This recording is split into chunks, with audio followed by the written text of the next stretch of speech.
see how both of these two teams looked to play into one another, because we know that they know each other inside and out.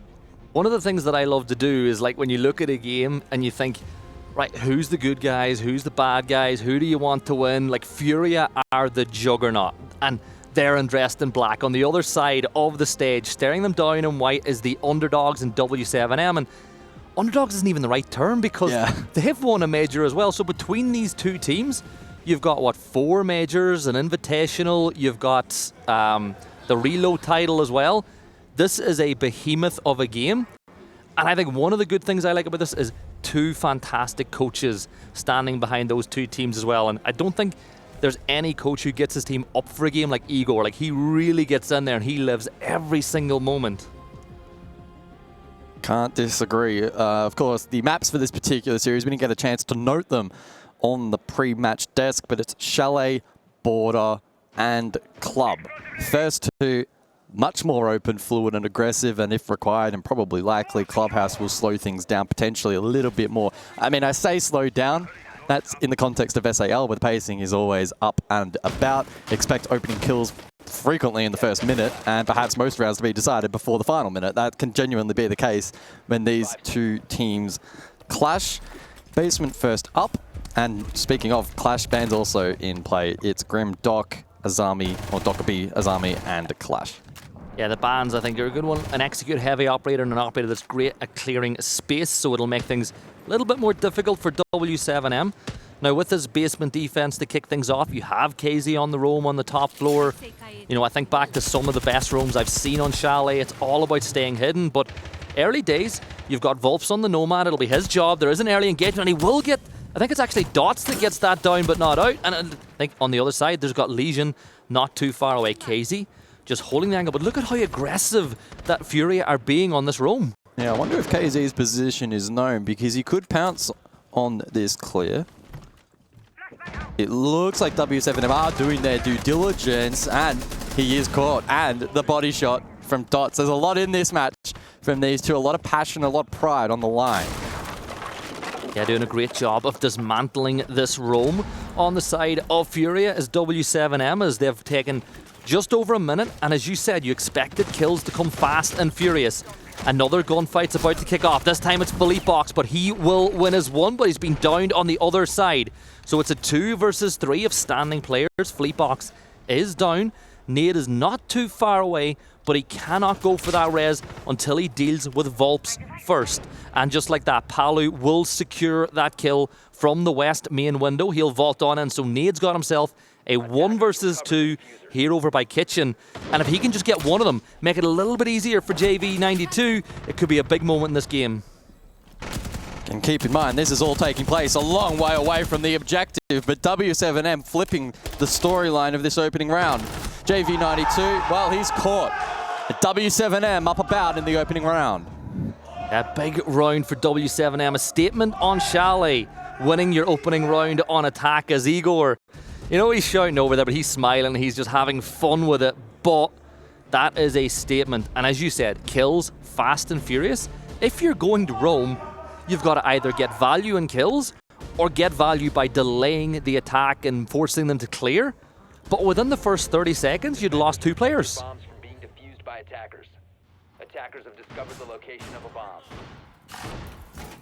Again, as we kind of alluded to, the expectation, especially if you haven't watched these teams before, rounds will be dictated early and often a long way away from the objective. We did not see a single firefight anywhere near the objective. Like, that is just how these teams love to play. They were the ones that pioneered the kind of modern meta that we're in currently. And I'm very intrigued to see just how much of that continues throughout the series. The expectation will be a lot, unless we go to club, and then it might normalize a little bit. Over to Bar for the second round.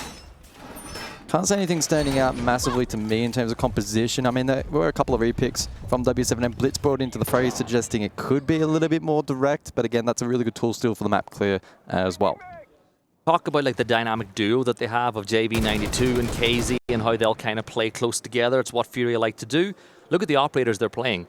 So JV92 with a Fenrir, those F-Nats will go off as someone looks to tech space. The Ella Grismont mine's doing the same. So really they've taken operators that are their signal to swing. So they're not going to aggressively hold the window, but the second someone walks through a door or window and that bit of utility pops off, that's when you'd expect them to swing a little bit later on.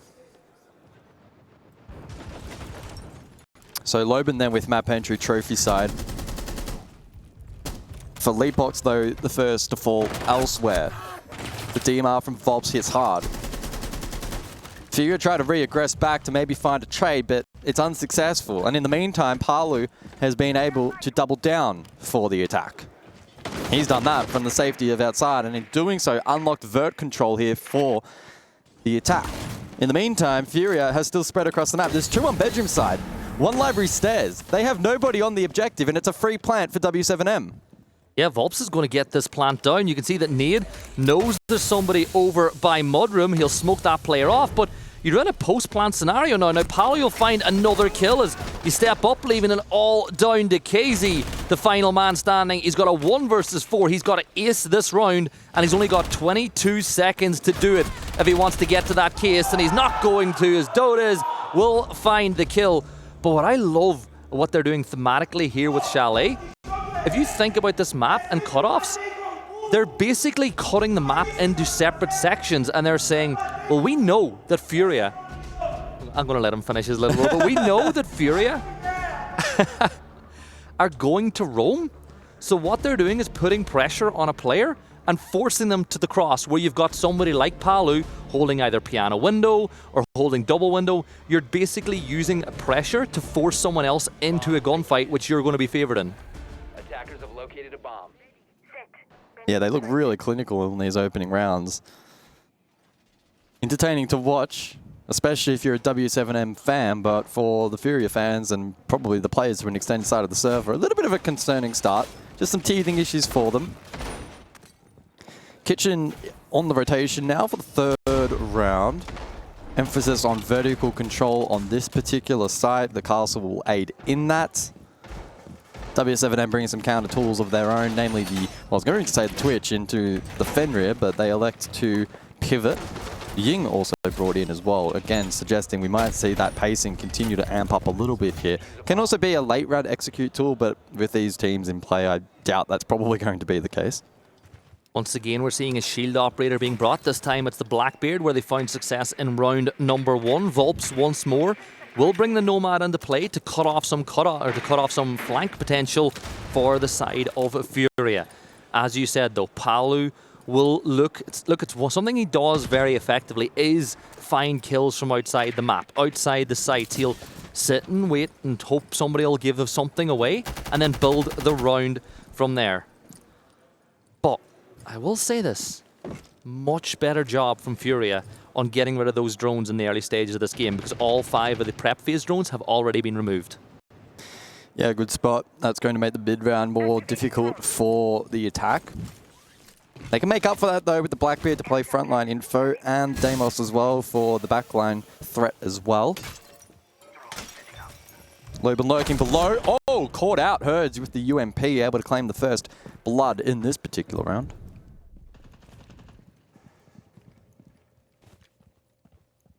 Just see that at this point in time, there's still a heavy roaming presence from FURIA. It's the way that they like to play this map. At this point now, Dodes will step in with the Blackbeard and begin to take some space. Obviously, with this not being a top floor site, you'll reinforce that wall off fully with no head holes. So in seeing that, Dots is just going to step in and move all the way down. Look, he's pushed down to blue. They know that a player's nearby. He's being hot droned in. They're looking to force these 2 fights. Does Herds get caught? The answer, yes. Volps as well catches JV92. w7m showing really good proficiency to fight back and bite back in the mid round, even at a disadvantage. Their info gathering, again, with limited utility in terms of that drone count, the economy lacking, they make it count. Sure, Volps is low, but they still have a firm advantage now for the remaining minute. Probably looking now for some vert presence. They don't have dedicated, oh, they do, sorry, have the dedicated vert in Sledge. If they can get Dodos in a position to then clear out sight, FURIA will be made very uncomfortable. 3 of them, though, currently above. And you have to realize that if Blackbeard is just going to sit there that long, he's trying to force someone else into a fight, and that's what happens as Dodes will find that kill. Now, Fleetbox will get another, but it leaves everything down to KZ. in the 1 versus 3. And Dodez gets the kill, and this is a dominant start to the map on attack from w7m. And the thing about it is, it's been so clean that there's been no real round so far that I've even said FURIA have had a chance.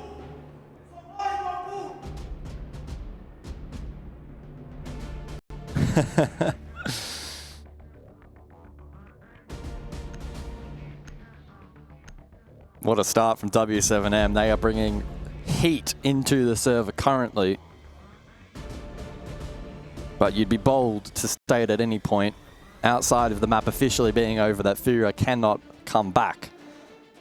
They'll call a tactical timeout after seeing the first rotation and now look to formulate a plan to respond. I think, honestly, a large part of it is just, let's wake up.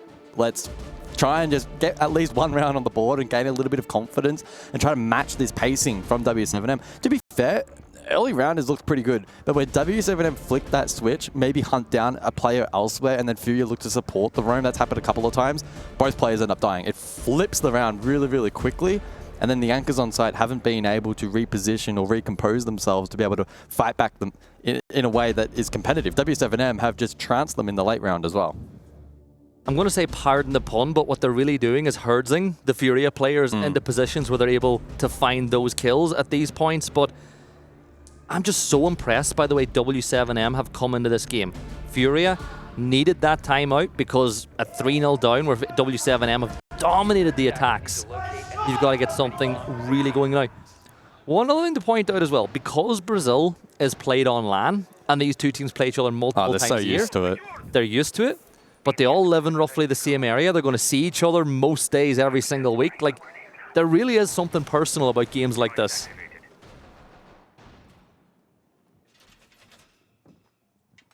A lot of words exchanged both ways, well, particularly in the direction of FURIA. And whilst my Portuguese is not up to scratch, I'm sure it's probably not the kindest of words being exchanged at the moment. Just trying to plant that seed of doubt in the minds of FURIA. Just prior to that tactical time out, of course, the additional bans in play. Blackbeard from FURIA and w7m on the side of attack don't want to deal with Legion, so they'll both be out for the remaining 3 rounds of this half. Well, there, talking about maybe swinging momentum, Herds will get the opening kill for FURIA on this one, as he will play up inside of Library. He has the escape hatch there if he needs it to drop down into games, and at some point, if you're w7m, you can put pressure on him again, and if he drops the hatch, you have somebody sitting and waiting to pick up that kill. But he needs to have an impact on this round. Like Herds, the stat line, only 2 kills through 3 rounds already. You expect much more from a player who was formerly known as one of the better entries inside of Siege. So at this point, w7m, they're going to get on the drone, but interesting addition from Loban. He's going to bring Fuse into play. Yeah, it could be a tool to flush out utility vertically. It does look like w7m are currently setting up for some kind of set play on this roam clear, but oh, disrupted. Herds aggressive inside of games, catches Dots off guard. And that's probably the first time we've been able to utter that sentence, catching w7m off guard. Now, Loban does respond, and w7m still have at least half the round to work with, but a player down through the mid-round hasn't really been the case so far. So we'll see if they can now battle out later on. In this particular occasion, they have some vert potential with breach charges. They have the fuse cluster charges as well to clear some of that utility perhaps below. Will that be enough of a difference maker though? Probably not. A firm hold over towards Library Stairs, shotgun in hand from KZ. Can they air jab him out of this position? Could be the play, but dealt with handsomely by the Warden. Yeah, and you're not going to stay in that gunfight either if you've seen that air jabbing thrown. Palu will find a kill on the KZ as the smoke will bloom, allowing the player to fall back a little bit further inside of blue at this point. And here's a gunfight that I think always kind of suits the attacker, but it is a shotgun in the hands of JV92. Flash grenade will get thrown, but there should be cover from Philippe Box. He's going to wait, he sprays, he gets the knock, and will flush that one out onto Palu, but there's still another attacker just tucked into that little cubby as they push down blue. Volps with the case in his hand. A smoke grenade's going to flush another player into the waiting irons of Philippe as he gets that one, and it's all down to Volps. DMR in his hand inside of blue, but this is a much better response from FURIA. So FURIA finally able to post a round on the board. Doing a much better job in retaining advantage through that round. And they made the final push. Very, very difficult. Good counter utility from the smoke. Nice shots being hit. Patience as well in blue despite the flash dump. There's just good discipline across the board and a really good example of the kind of team play that FURIA are capable of. We just didn't quite see it earlier on, but off the back of the tackle, looks like they're switched on. Attackers need to locate and defuse. And obviously the ban phase, we didn't really speak about it, but the third bans have come in. Blackbeard being removed for the FURIA, and w7m electing to get rid of the Legion, which FURIA have been using as an early alarm bell on any push that's been coming their way. So we move on to round 5. As we said, w7m with a 3-1 lead. FURIA winning the only round where really you could say they've had a chance because of how effective w7m's early game attacks were. But you feel like this is a vital round. If w7m win this and secure at the bare minimum 4 attacking rounds on Chalet, you've got to feel they have the advantage. So for FURIA, I know it's early in the game, but I feel this is such an important round because at this point they really do need the 3-3-1/2.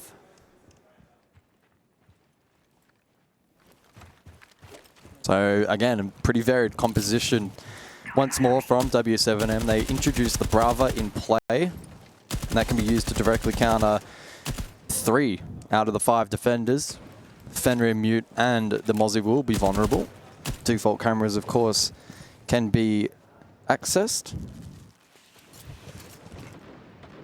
Herd's very aggressive again early round. We saw it over towards games previously, and now a library extension. Hatch opened for the drop, but he's eager to find this opening kill. And the longer he stays there, the more likely it is that he's going to get flushed out from that position because Deimos is going to track him now at this point. So they've essentially set up that 1 versus 1, but because of the angle of that fight, realizing he's pushed back in towards top Mez fireplace, you don't really want to be Deimos there because the attacker will know which side you're pushing from and pre-fire, or the defender, sorry, will pre-fire around the corner. But at least you know which defender you're dealing with playing here by fireplace. Sentry is going to get just pulled again. You know exactly where they are. But while all this is going on, look at the slow creep from Dota as he starts to make his way up, and Palu will get the opener on the KZ. Live drone for Dota as it gets checked by Philippox though. What a read. And what a shot to follow. 4 versus 4, midpoint of the round, but it's a second lurk. Loban testing the limits of this defense, and Philippox doesn't have the read on that one. Well, with that and Palu, it's a 4-2 advantage.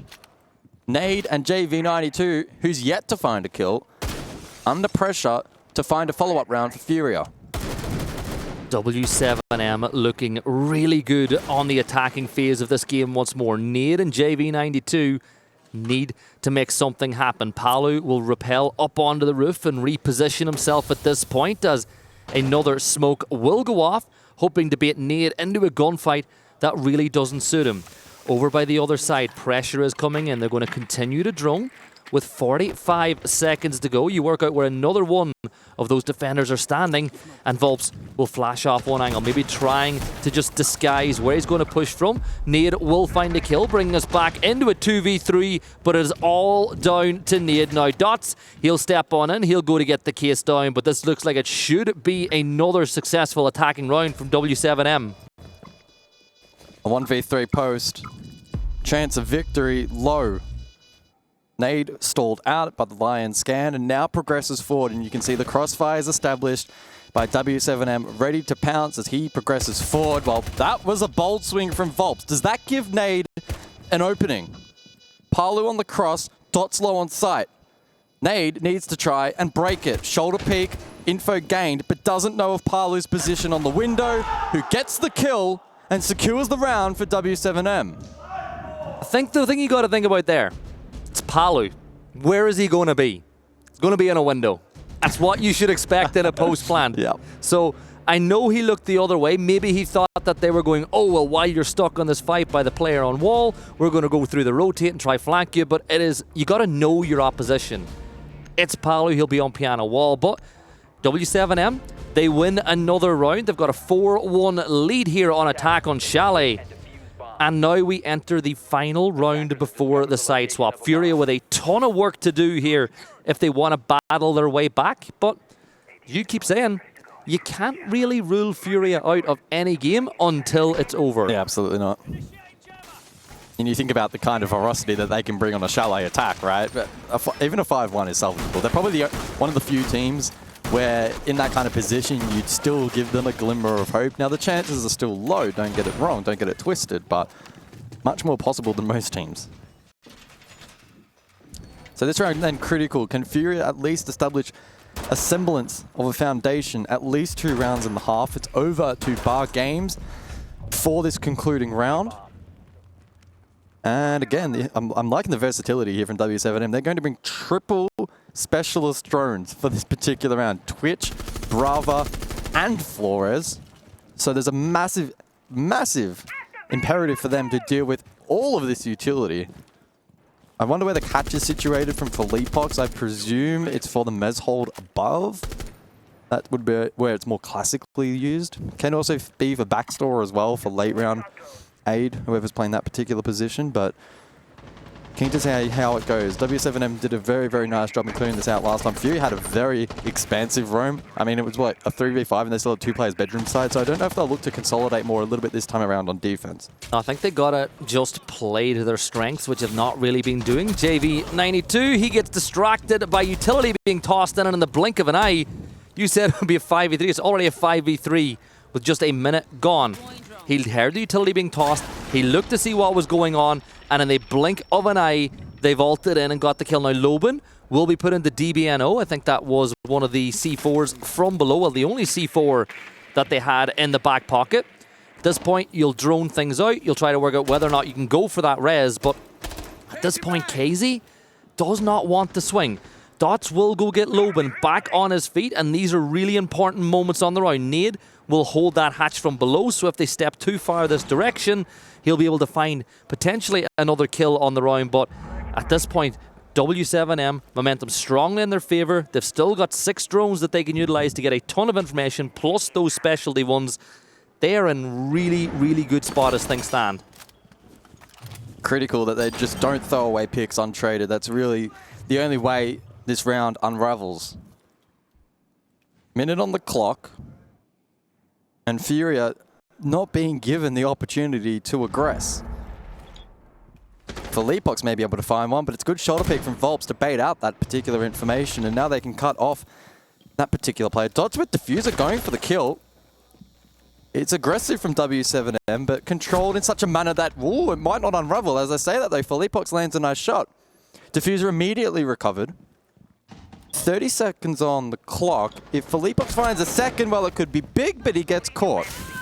He got just a little distracted by the earlier fight, and now Nade has it all to do playing on the bomb chassis directly beneath the hatch. Should get 1 kill, and we'll find it. 1 versus 3 now, but you know exactly where he is, and they will just throw everything at that problem. And W7M with a 5-1 attacking half here on Chalet. At the side swap, they're just 2 rounds in regulation away from taking the opening map of this series. Honestly, it's almost as close to a perfect a half as you can get. How's your Portuguese, Gibson? Any good? I got married there a few months ago, and all I know how to say is hello, thank you, and go whatever team name you want to say. So, Vi FURIA, Vi W7M, or W7m, I should say. I'm going to put that Ian Chambers flair on it. Not quite as good in the Irish accent as it compared to Ian's. Alrighty then, second half bans employed. Castle, Azami, Blitz, Deimos. Basement round 1 for this defensive effort from W7M to close this one out potentially in comprehensive fashion. But FURIA 1-5, well, synonymous with being able to make these comebacks work. So we'll see how they go. Unfortunately for them though, couple of weak links at the moment. I mean, sure, JV92 can post numbers, but KZ for me stands out 1-6. He can be such a godsend for this roster. If he fires up, it could be a massive game changer, but at the moment, he's been really well nullified by w7m. Well, JV92 is your entry. He's going 0-5. I know it's defense is a little bit different. And then KZ, as I like to say, is like the best backup player in the world. He gets so many trades whenever his entry falls. He's got 1 kill. So he's basically, I don't even know if that kill was a trade. So at this point in time, the sharpest point of the dagger for FURIA has been completely doled out by w7m. But I want to go back to what you said. On attack on a map like Chalet, FURIA can bring so much pressure and so much intensity, and they need to do it or this game will be over in the blink of an eye. Yeah, presuming they haven't given up mentally themselves and woven the white flag internally for this map, there's every chance they can bring it back, and I'm almost certain that they'll still have that belief. It's one of their strong points. That being said, though, JV92 falls 0-6, primary hard breach dead. Primary hard breach and one of your best gunners has fallen as JV92. I can't remember a time I have seen him have a game as ineffective as this one has been so far. So what does that do? Well, as you said, it's your primary hard breach gone. You've only got 1 can opener left to utilize, but look where Herds is. Ash is already down the bottom blue. His position's been revealed. He will find 1. So he's stepping up now. The former entry is working with KZ, and then he finds another. But look at this, w7m beginning to fight back. A little bit of damage done on the Philippe boxes. Friendly fire will occur, and that could be the difference as he is then put into DBNO status. So, Herds with it all to do. All that Clash needs to do is keep Herds busy for long enough for the cover to come in, and that's going to be Dots who gets the kill. It started to look good for FURIA until it wasn't. Map point, w7m. 5 of them, in fact, did not have a 6-1 lead on the bingo card at any point in this series for these 2 teams, regardless of who was in the lead. Thought it would be very, very close and competitive, but map 1 anything but currently. I think all we can do is praise w7m. Like, they have played this game insane so well. Yeah. If you can hold JV92 to 0-6, you're going to have one hell of a chance. The best player statistically for FURIA right now is Philippe Box, your IGL.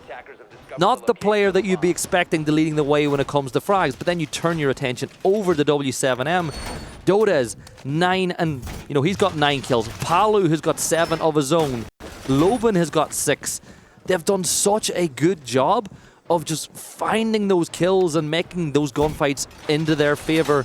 So, at this point, are FURIA going to begin waving the white flag, or do you see the comeback? Honestly, I don't see it happening. You got to be perfect 5 times. w7m only need to win once. Yeah, I mean, I don't see them quote-unquote giving up, but I just don't see them winning this map. Yeah. Like, they're simply being outclassed at the moment, and it's by a pretty significant margin, unfortunately, for them. Bedroom in play for this particular round. The Sense elected to be brought here by the attack, so we'll see what kind of value those ROUs are able to provide in the late round for coverage. So I know I've seen something that's similar done in the past, where you get the Sens and you go for that plant on the main double window. You sense off that 90 rotate to cause a bit of a problem for the team. Ash currently down below. Yeah, this will be for the solar clear onto Palu. I think it's going to be, look, the players on the stairs. They'll flush it out with the grenade, probably. It's all about timing, though. The timing, it's a really small window. It used to be a lot easier when you could cook nades, right? It's a bit more difficult than it used to be. JV92 will start throwing out that utility burn. There's the stun. The C4 will be thrown as a rebuttal. Nothing's going to land. There's the nade. He survived. He's still alive, but the nade from Philippe Box will get it done. And now maybe FURIA can start to get to work a little. Good pick. A lot of utility invested. Palu, credit to him, was able to soak up a lot of it and not give away his life for free. Dots in the meantime as well was taken low on Clash, and that means he'll be very vulnerable to any slight reposition or misposition. If he gets caught, a shot to the foot should be enough to drop him. Patience though from FURIA at the moment, just anticipating some re-aggression perhaps from w7m to try and bring it back to a 4 versus 4, but w7m electing not to really give that opportunity. And so we'll see what FURIA elects now to go for. Diffuser in the hands of Nade. He's double window, perhaps the swing in facilitated by that sense. And you can just see that there is a player holding the rotate, so if Nade tries to go in too early before that sentence is deployed, you're going to be in a world of pain. Another double dash of Nades. Now that sentence will go off, but it's just a bit of bait for now, trying to force Dodez to push, and that's exactly what happens. So plan is almost effective, but the case is going to be cold as FURIA drop it below double window. So you got to go down in towards pit if you want to pick that one up. Dots, as you said, still one shot away, but 30 seconds left. Time is the enemy for FURIA. Yeah, Solar not the play, so it's the pivot from FURIA. Double window plant, essentially their only option now. Can Dots on low HP deny this, or do they rotate the kid elsewhere? I think they're flipping over. FURIA have gone for plan C in this round, and it's paying dividends. Volps now in the 1v4. The last hope for w7m to close this one out on this match point round. But with it now secured, well, not even needed. Herds to find the pick, and FURIA finally have something positive in their column.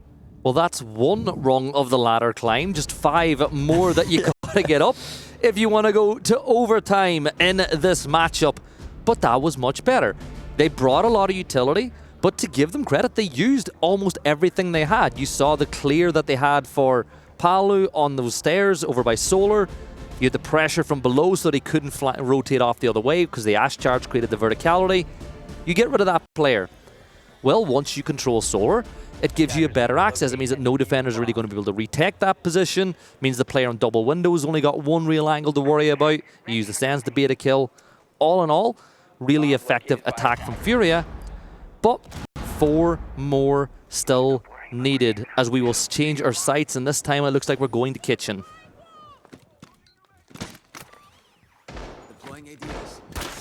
Looking like the sense will be employed again here from the attack, and again, much like the prior side, can be a key tool in helping get that plant down. I mean, sometimes you see it through the dining drone hole, for instance, probably the most common example. It can be used to cut off some locations through fireplace as well for some map control. We could even see it employed above to cut off some of those crosses as well. So pretty versatile tool. And in combination with some of the crowd control on offer like that Ying and Grim, it can be a difference maker. Speaking of, Dots, he's dead. The clash falling in the first 5 seconds of this action phase. If you could pick one player to get rid of at the start of the round, that clash is going to be high on that priority list as KZ will find the openers. I think it was either a clash spawn peak or clash was just rotating, but it was up by that bathroom window. And now another kill's been found, so Herds will get one of his own. KZ falls at the hands of Loban as pressure is starting to go in, but another good early round for FURIA. They've got the number advantage. They've only got 2 drones, though, left to use their disposal, so their information gathering is going to be solely on Herds and whatever you can find out with JV92 using those Grimbees. But you're really down on the information game, and that does, in effect, level the sides up just a little bit. Very cheeky position here from Volps. Does he get cleared? I think his legs are tucked. Herds. Does he have the game sense to check it? Unlikely, but Philippox will. And with that, FURIA now with a 4-2 advantage. Plenty of time to work with. It'll take a miracle, really, from this position for Loban and Palu to combine for the clutch.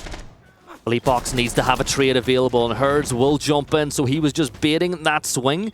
It's a double on the round from Herds as leaves it all down to Palu, but Philippox finds the kill, and that's one more rung climbed as they get closer and closer to parity. But like I said, all the good work done by w7m still means 1 round, and they've taken the map. And we're seeing some animation as well from FURIA for what feels like maybe the first time on this map. They've been pretty stone cold and composed so far, but now that they're building a little bit of momentum, I can feel that confidence starting to exude. I can feel it all the way from here, and it just does cast a bit of doubt in the minds of w7m, and it's a stark reminder that FURIA are never to be discounted until you land that final blow. Speaking of final, Final bands, Clash, Ying. Just while that was going on as well, I was watching the players and the player cams. There was a conversation going on between Philippebox and Herds. Yeah, I saw that too. So yeah. are they talking about something they've seen? Maybe they're thinking, yes, JV92 is our entry, but Herds, maybe because you're having the much more effective game, maybe we need you to step up into that role. Either way, it is good to see them do some form of problem solving themselves before the round starts. Yeah, for sure. Their minds are very much still in this game. They have not checked out. Look at Fleetbox stat line, by the way. He is having himself a game for an IGL. Yeah, absolutely. And he's been playing operators that have been pretty critical in terms of utility as well. So, just keeping things interesting. FURIA smelling blood in the water at the moment. w7m trying to stem the bleeding.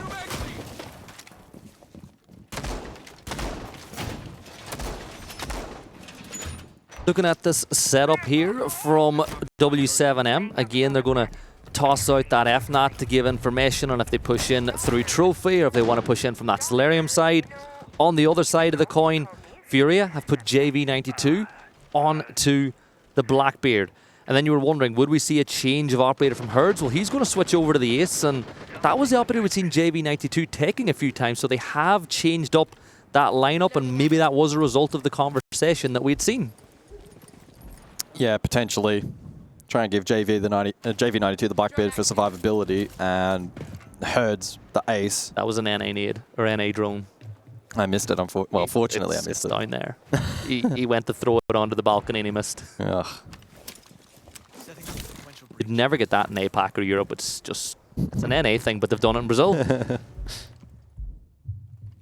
So like below from Herds, elected to open up backstore early, which is typical. And now he sits and waits for a defender to go lurking to find him. So some cat and mouse on offer here in the early phase of this round. I don't know how eager the defense will be on biting this, at least for now. Going in dark down below can be very challenging on Chalet. There's so many positions for the attack to lurk. It looks like they're waiting on a rotate at this point in time, or they think that there is a lurk presence downstairs, as you pointed out.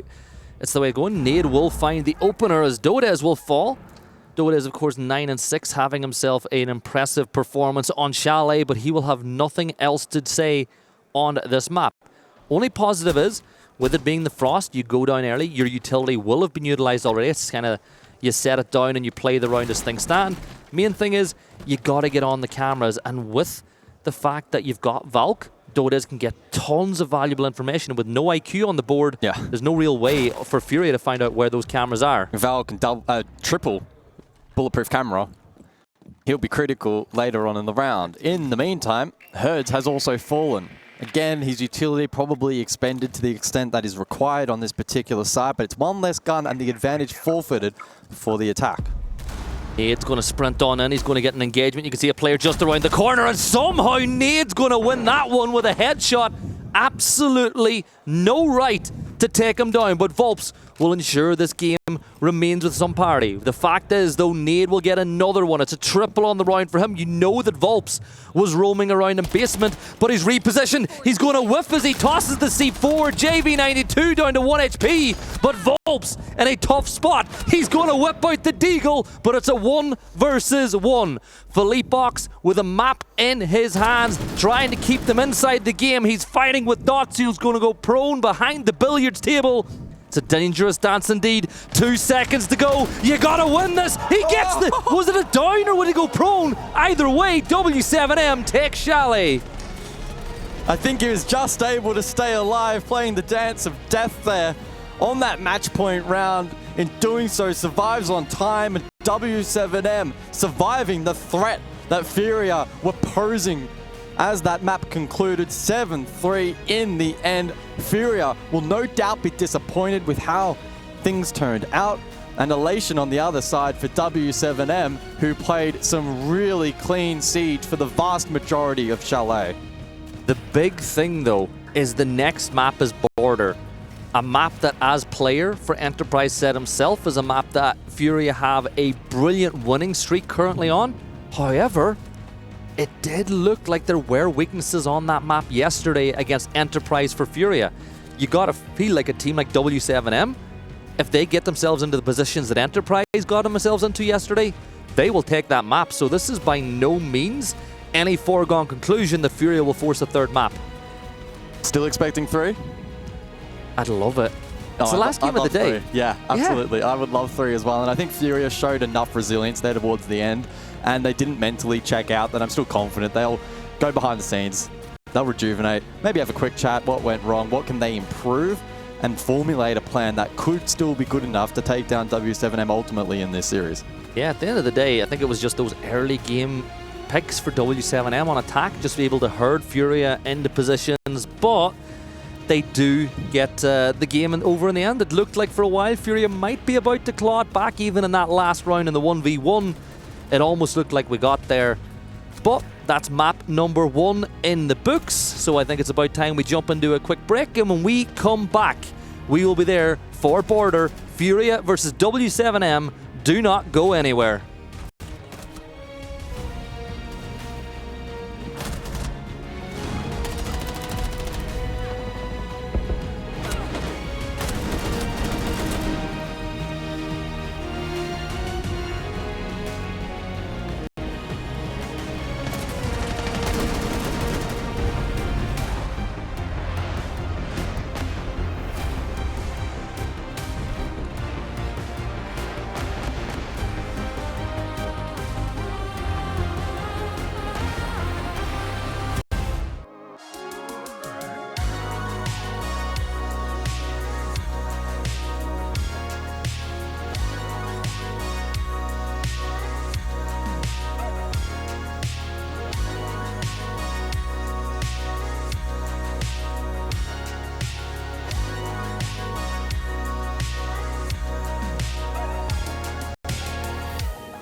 Well, one map is done, but it's yet to be determined whether this is the halfway point in this game or we're just through a third. We're going to Border next, Guz, and that's a map where, as we were talking about, FURIA have had lots of success over the course of the last 12 months, and well, they're going to need to find that success one more time just to stay alive here at EWC.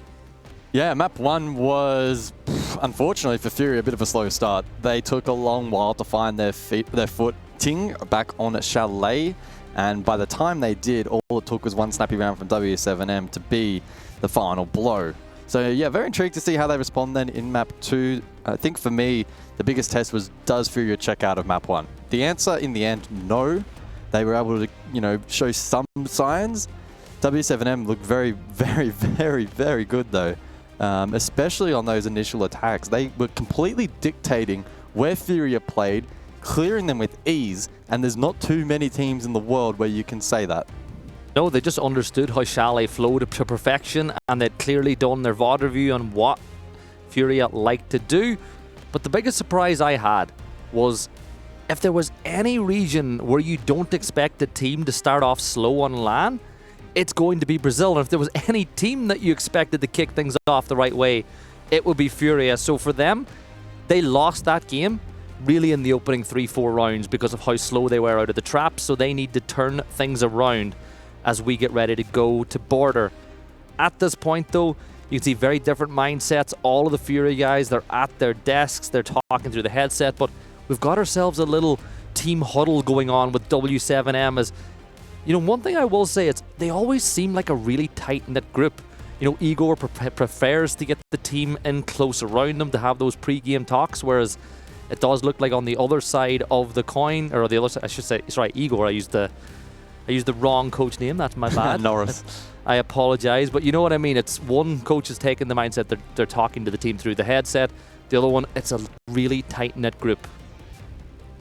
Yeah, and probably, the first time in the last hour, not able to actually hear what he's saying. Very, very vocal over the course of that first map, and set the tone that they were going to try and bully FURIA out of the server. And to be fair, for the large majority of Chalet, that was exactly the case. It seems now that w7m are going to get the hurry up from the admins. The final strats being handed out, as it's time to prepare for map number 2. Predictions, thoughts, Gibson? Is this going to be a 3-mapper? Is it still too hard to call? I'm probably falling into that camp, right? I don't know how you could predict it from here. I want to will a 3-mapper into existence because I just want to see more of this matchup, but I do think that this is not going to be a game like the last one. I think that even if FURIA win this, you're looking at like a 7-5, 7-4.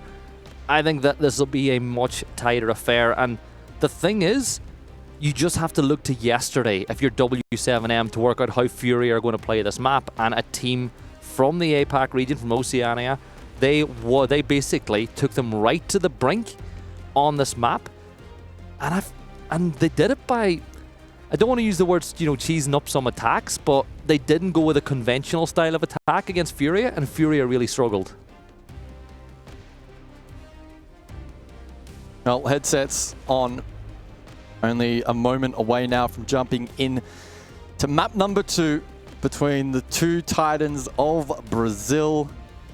Unfortunately, their brethren in FaZe, the third, the big brother really, probably on top of these two, many would have thought, knocked out back on the A stream earlier today against G2. Did not have that on my bingo card. I thought G2 would do well, but knocking out FaZe is pretty insane. Well, the fact that both of those teams found themselves in the lower bracket in the first place is a bit of a surprise to me. How have any of these teams, any of the 4, including these two, found themselves in the lower bracket so soon? It's insane. Yes, best of ones lead to things like that happening.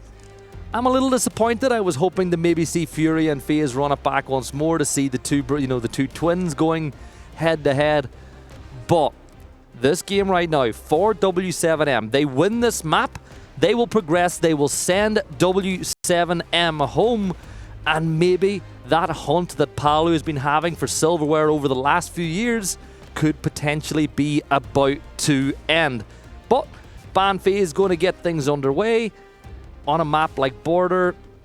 What are you expecting to see? Obviously, Azami and Deimos will be moved because Deimos has such a great impact for both of these teams.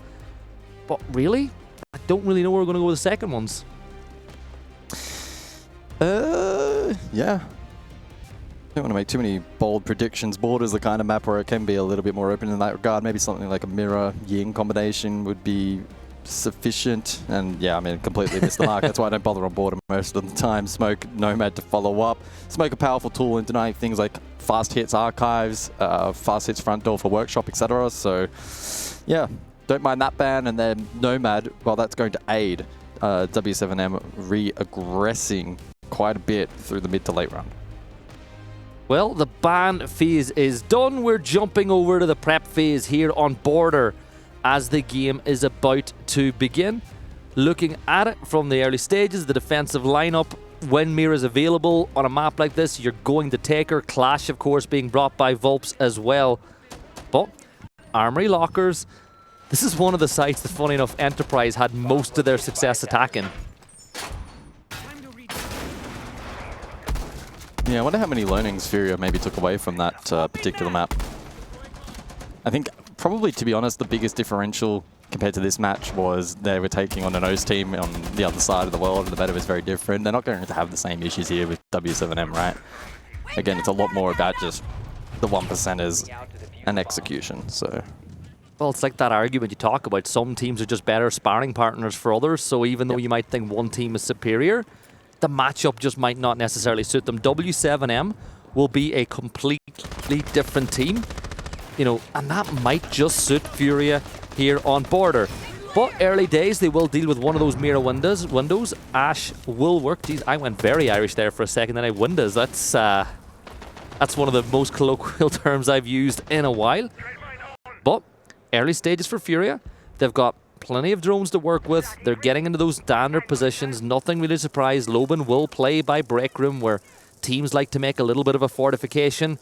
And with the FNAT on the door, it just makes Loban that little bit more difficult to clear. Mine primed.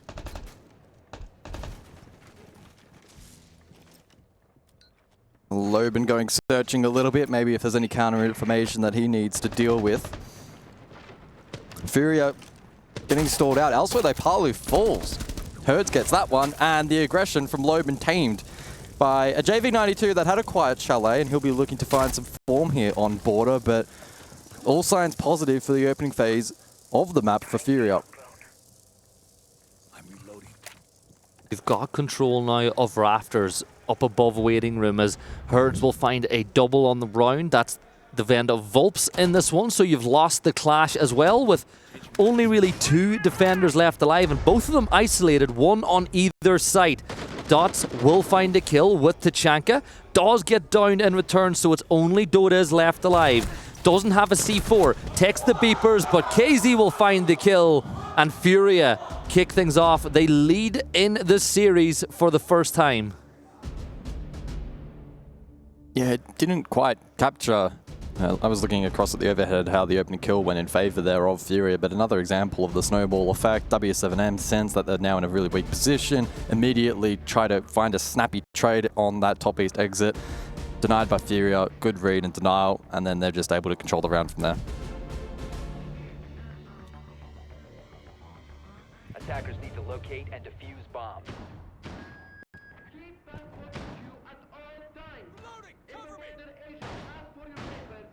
Moving on now to the second round. At this point, w7m will elect to change sites, as Bathroom is where we're going to go this time around. With Mira in play, what you usually expect to happen is Dots will play above, over and in and around Fountain and Security. Basically, what you want to do is make top floor control really difficult to garner. Now, if you want to play that Mira inside of Fountain, it's so important that you keep office control as well, because you can only play there as long as you control office and CCTV. The minute you lose one of those positions, you can't play behind that Mira window anymore. So it's really important that w7m have their communication and their angles on point in that top floor. One great way to deal with positions like that pretty quickly is going to be the Monty. But if I see Glass, I see Capital, I see Monty, my first thought is we might just be about to see a rush or a window execute. Yeah, it could certainly be the case. Again, with that smoke band out, it should fortify and bolster that particular play style. Now you go searching over towards Customs, and Loban gets caught in a pinch. JV92 aiding the Monty from Passport. Yellow ping information, Nade catching one more, but the kill not quite being found ultimately by FURIA, but the pacing and the intensity so far here on Border has probably at this point already far surpassed what we saw on Chalet. Funny because this is so different to what we saw yesterday in this map against Enterprise because of the way they set up on defense, but Volps, he'll place down that Clash Shield, waiting for Monty to finally open up that castle, but as it stands, you're seeing this defense peel back and peel back and peel back because of the aggression from FURIA in the early stages. 1 minute and 30 seconds left on the clock at this point, just over that. You've only got 4 drones left to work with. You know that the mirror window is going to be completely vacant. You might be about to get a kill on the Fountain. There's a double swing now as Palu will level the sides at 4 apiece, and well, not quite having full lines of sight in a position offers them that early pick, and maybe we have another vital gunfight here. It looks like they drop down the hatch, and Dots will drop JV92 out of the lobby with that C4 from below, but it's still a 3v3. Close and competitive then in the second round. 2 players though on the side of defense, isolated workshop side of the map, exposed to the Vert and KZ to capitalize. Dots is still in a similar position. Can he still have impact? Volps closer to sight on the Clash can have some protection if he sets it up in time. But with 50 seconds on the clock, that's quite a bit for FURIA to work with. Dots is really low as well. He's taken a beating so far in this round. The C4, as we know, both of them have been used, so all w7m have to work with now is the ammo in their guns. Nade with a Monty, he's got the rotate in the side, he can essentially go for this plant, but you've got to be wary about the fact that Clash is in that position. Glaz will look to provide some support. Dots is waiting for a rotate through Office if it could potentially come, but I don't know if I necessarily like this fight. 13 seconds to go. Now I like it. KZ gets the kill on the Dots. They got to get the kill on the Clash, and they'll get it. Nade with a knife. And FURIA 2-0 to the good. And this is the loudest that this roster has been all day. Yeah, very vocal. They know that they're applying the heat here early on map 2. 2-0 lead. And w7m already calling their tactical time out. Norris, as he always does, gets with eye level on the team and discussing what is going wrong early on here, not wanting to risk a spiral. I love this proactive decision. So many teams will leave their tactical too late. Many may say that this tactical is too early, but it could just be the spark that brings them back into contention.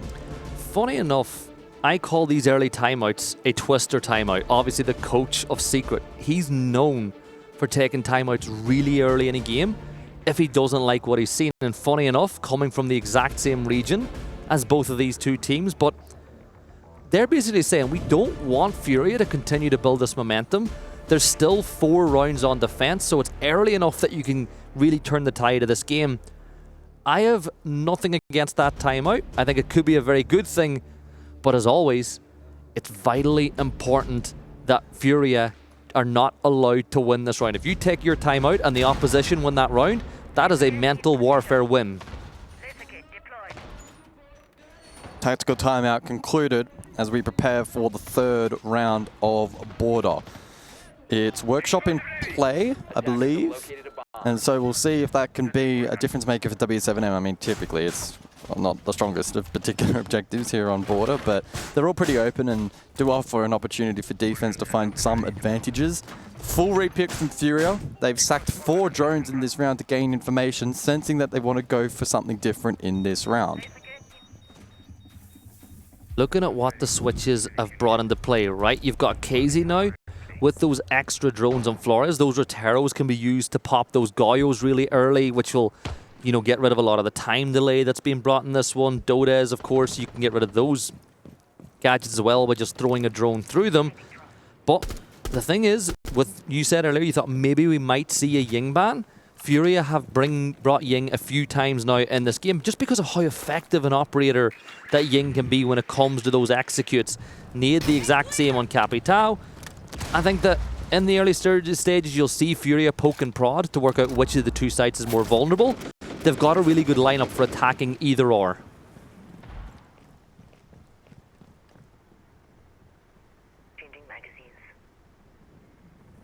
Patience from FURIA then, early in this round.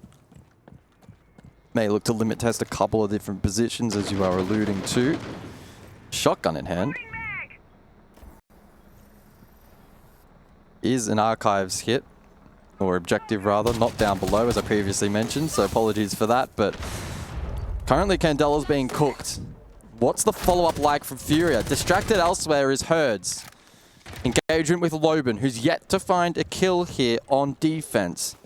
Herds thinks better of it, calculated to go elsewhere, where the team is set up for a break clear. Candelas are popping over towards archives, but I think it's smoke and mirrors at the moment from FURIA. Yeah, toss some Candelas in, maybe try to get some utility with the 2 C4s in the back pocket of W7M. You want to try bait them out early, which allows you to go for that plant a little bit later on. As you said, Herds didn't get the better of that fight with Loban earlier, so falling back now, repositioning as they start to take some pressure over by East Stairs. Red Ping, they know exactly where the player inside of Fountain is at this stage, but Dodez still has a stronghold inside of CCTV.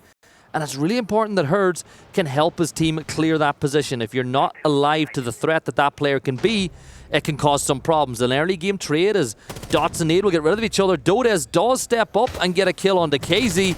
The trade isn't going to fall back the other way, and that's advantage W7M with 30 seconds, 35 seconds to go. Could this be the first round for W7M on border? It looks increasingly likely. FURIA desperately trying to find something back, but Dodez responds with his double in the round. Player prone Fountain, but pops up. That's Loban and leaves Felipox in a 1v3. He'll be desperate with the DMR to continue this flawless run, but it's not enough. And off the back of that tack, W7M are on the board.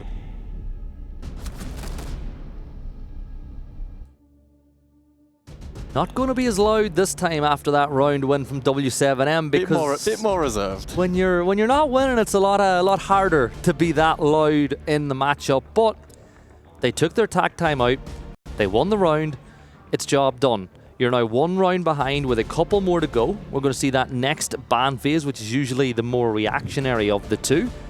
Don't really think FURIA have used anything too much as a crutch in this game, so they'll get rid of the Ying. Fenrir on the other side, which, as we saw earlier, a lot of usage of Fenrir and those FNATs to allow the player to play safely inside a break room. So what you're trying to do is make security easier to take when we eventually go back to that site, because we should see it one more time before that side swap.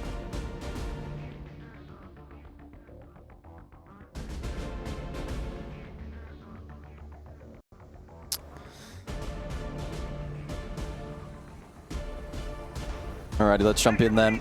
Round number 4, and it is indeed Workshop on this occasion. What do we see FURIA elect for? Do they want to map clear, avoid that, go direct? We've seen variations of both practically through this series thus far. We talked about the Fenrir before, and that maybe alleviated the likes of the Twitch and the Bravo to get selected. That being said, Felipox picks Twitch off the rip, and I thought that would be to counter Mirror, but elects to jump off. And instead we see FURIA pivot to double shield plus Lion. That's pointing towards some direct aggression. Will that be the case? Only time will tell. Keep in mind, defense, Dodez on Oryx, so there is clash counter available. Oh, pardon me, shield counter available. You see that a lot though, right? Where teams won't use the double shield in the opening few rounds because you don't want the defenders to ban it away. And then once you get past that checkpoint, now you can use it for the next 3 rounds in the game if it's successful for the side. It's a little game of chess that you see from time to time. KZ, 3-1 so far. I think it's still important to note JV92 still kind of failure to launch in this one. Only 1 kill through the opening 3 rounds. But early stages, Fleetbox doesn't have the shield though. He's got the pistol at the ready. Finally, he will switch over. And it's going to be a 3-2-1 go. Smoke off the foothold, sprint around the corner. get the opening kill, and that is clean. Another one should quickly follow as the Mira will flee, and it's a 5 versus 1. That is about as crisp and as clean of an opening round that you're going to see. And now, let one player go. Loban does not want to give away his position just yet. Will that come back to work in his favour, or will you feel that maybe the opportunity was there to be taken? He's going to wait for the fleet. Oh, they've seen him. They know where he is. Round's done. 4 kills within a minute, and the 5th following shortly after. FURIA pounce back, and I think they'll be pretty pleased with that response. And again, critical to remember, w7m proc that timeout very, very early after round 2. That's no longer a fallback for them to wrangle back momentum in the match. Did you see the way they executed that first phase as well? So Philippe Box kept the shield on his back, ran up the stairs to make as little noise as possible until they got the player in Fountain and Office isolated. Once everyone was in position, it was 3, 2, 1, go. He sprints through the door, he smokes off the footholes so he can face the player in towards Fountain successfully. Thankfully, Nade got that kill, so he didn't need to, but then Mira fell back. It was such a crisp execute, and it's the whole thing, the double shields working perfectly in the favour of FURIA. That time, I saw the Chalet for a second, I was going, yeah, that might just be an auto pick whenever you're waiting for the for the round to start, but they're going to change the lineup a little bit. JV's going to switch over to the Zero, and you know, I love Zero as an operator on a map like Border where there's so many great places to hide some of those cameras. You can feed information, and just as I say that again, it's going to be Ash for JV92. So on the traditional entry operator, let's see if JV92 can really kick off his best of 3 here.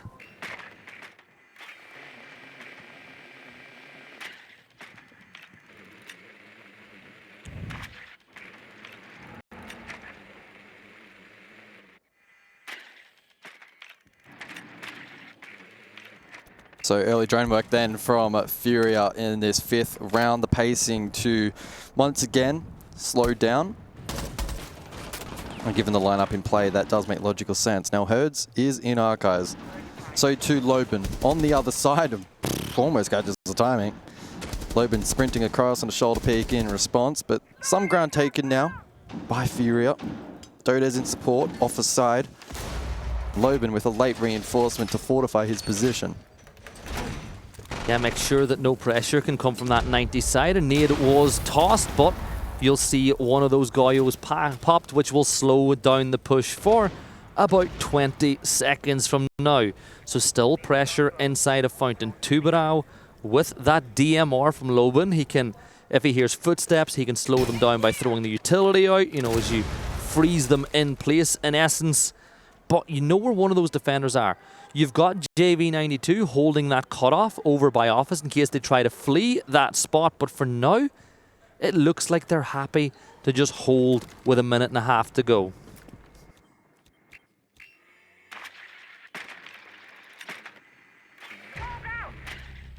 Nitro Cell then onto Herds, finds its mark. And losing the IQ may now mean that finding some utility will be a little bit more of a challenge, although it shouldn't be too much of a problem outside of any pre-placed Nitro Cells. Parley though to double down. And so w7m responding nicely. Just under 1 minute to go and a 2v4 not looking favourable for FURIA, but Nade keeps it in the realm of possibility by dropping Loban. Those two silhouettes. Palu still not far away on the stairs as Volps will get a kill with the shotgun. It's all down to Nade now. One of the best attributes that he has is the survivability, but it's going to be a tough ask to survive this round. 30 seconds to go. Selma will open up the rotate down to Workshop if he elects to do so, but he's still looking to find the kill on the flank. Stepping through the BP, that'll give away his position as the defender will once again push on into Office as this game of Ring Around the Rosie will continue. 14 seconds. Nade is just trying to get his one at this point, but he's not going to be able to win this from this position as Dots will get the kill and w7m clawed back to 3-2.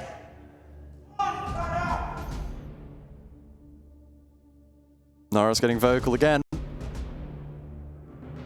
As the seesaw continues, this is much more akin to what we expected in terms of what we discussed pre-match. We didn't get much of that on Chalet, but here on Border, it's becoming increasingly difficult to separate the two.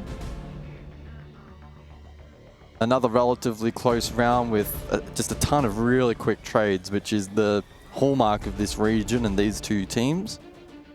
Final round of the half though. Do we see w7m even out the scoreline, or FURIA perhaps extend their lead?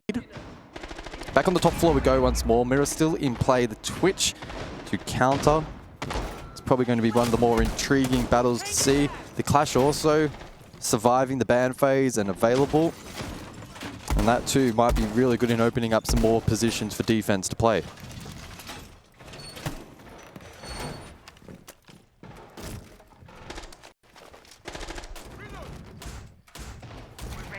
Round is going to begin as we have a full lineup swap from FURIA. JV92 going on to the hard breach, and it's not something I'm averse to. I don't mind your entry player playing a hard breach operator, because once you essentially use that utility, you can just go and be a fragger for the entirety of the rest of the round. But it's just not been effective for FURIA so far, as JV92 has seen players like Philippe Box, like Nade, two players you don't usually see with the highest tally of kills for the team through this point, with 4 and 2 and 6 and 3 respectively. On the defensive side, Dota is on the Frost. That just gives the attackers something to think about if they look to vault through any of the windows or maybe hop over the desk. But big thing for me is, can FURIA win the information game? 7 drones to work with at this point in time. Most people can get some information, but seeing an early push here. They're putting some pressure on. Habana can get rid of those castle barricades, but I think that w7m, they're not going to give up any easy early picks this time around. So FURIA chipping away at some of this utility from the eastern side. Castle barricades can be dealt with by Habana. Hard breach as well will closely follow. Triple wall leading into office, and that will help put the likes of Volps under pressure if he elects to make a final stand single wall, or perhaps peel back towards the objective and play around the mirror fountain. In the meantime, the Clash has been rotated across, and again, that makes some of these areas more playable and a little less comfortable for the attack. Just spotting out info at the moment. Triple wall will be called out as opened up, and here's the push from attack. Can JV92 somehow beat out the Clash? Well, it's a resounding no, but critically, he still retains his life. Near a window inside of Fountain gives the attackers something to think about. Herd's down to low HP on the Ash as well. Needs to be careful not to lose his life, as he will go back down to the ground floor and maybe rotate up elsewhere. 50 seconds to go inside the round. Still utility that can be used by the attackers. Those drones are still in a good position, but Palu finds the opener. Lobin with another one, but a quick 1-2. And after that, a 1-2-3, as it's a 3 versus 2 now for FURIA. Looking to take a 4-2 lead. Dodale's to get one, but KZ is there to get the trade. It is Herds and KZ, the old 1-2 punch up against one of the members of the old guard of Liquid in Palu. So he's going to hold that long range angle. One sneeze could be enough to wipe him from the position, and it is going to be a shot. KZ will win it, and it's a little bit more of a roar, as it's a 4-2 half for FURIA. Clean for FURIA as they maintain intensity in that round, and that probably was one of the closer of the 6. So many trades to the mid-round, and with Palu so low, FURIA just had to ensure that they were clean in their conversion, and they were. And so now we prepare for the additional bans to be played out for the second half. It's Nomad in combination with Ying, and for defense, Azami and Smoke, which interestingly persists as well from that first half. Thing is though, w7m exceeded on the attack on Chalet. They got 5 attacking rounds. They don't need that many this time just to force over. If they get 5 attacking rounds, this game is over.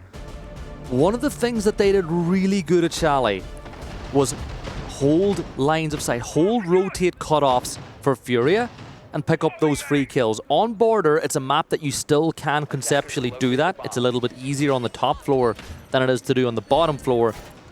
But I want to know, has FURIA learned their lesson? Are they still going to aggressively roam the way they did? Are they going to get caught out on those rotates? Or will you see them maybe tighten that fist just a little bit? And if they do lose someone, play the trade game much better like we know they can.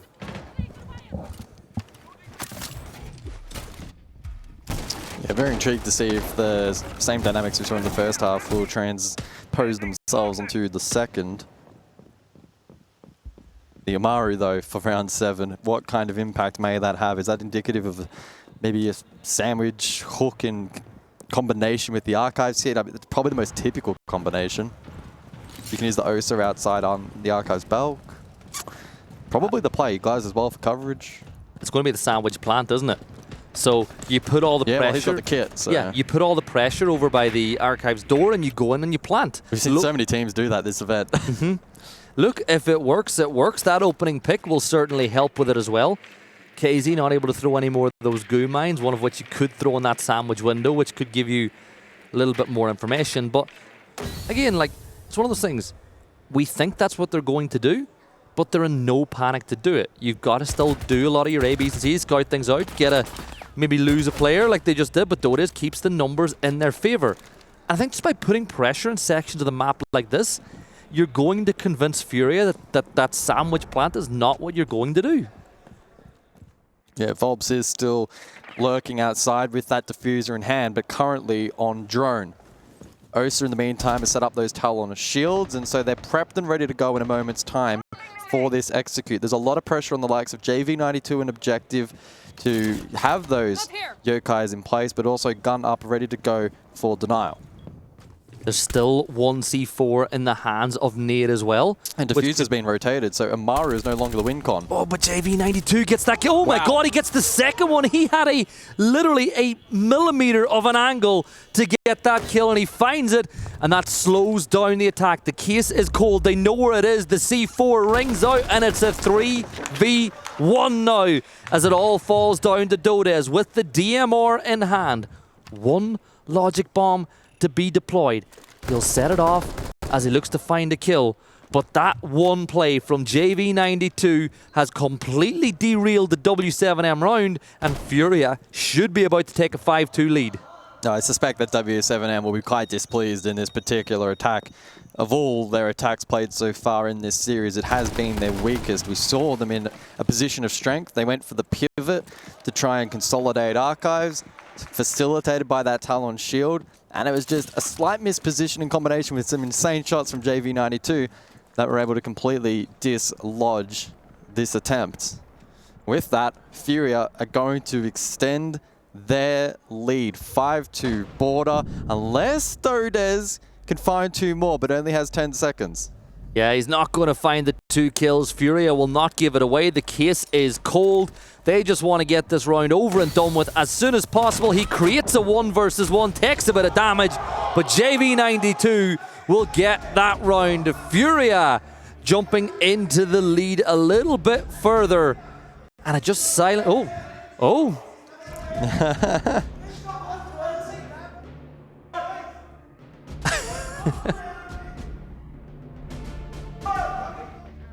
Bit of chit chat between the two, I love it. JV92 pleased with his performance in the prior round, and I think Norris just trying to humble him a little bit and remind him that they are still leading in this series despite the map. I think looking at what the signals that were given was, I got 2 of them. 2 of them from that angle is basically, now, as I said, my Portuguese isn't great, but body language would tell you that's what he was able to do, but that's more like the JV92 we want to see.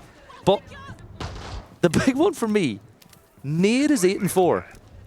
One of the most, you want to say when you talk about support players, one of the most traditional support players that we have inside the game, and he is out-fragging the rest of FURIA.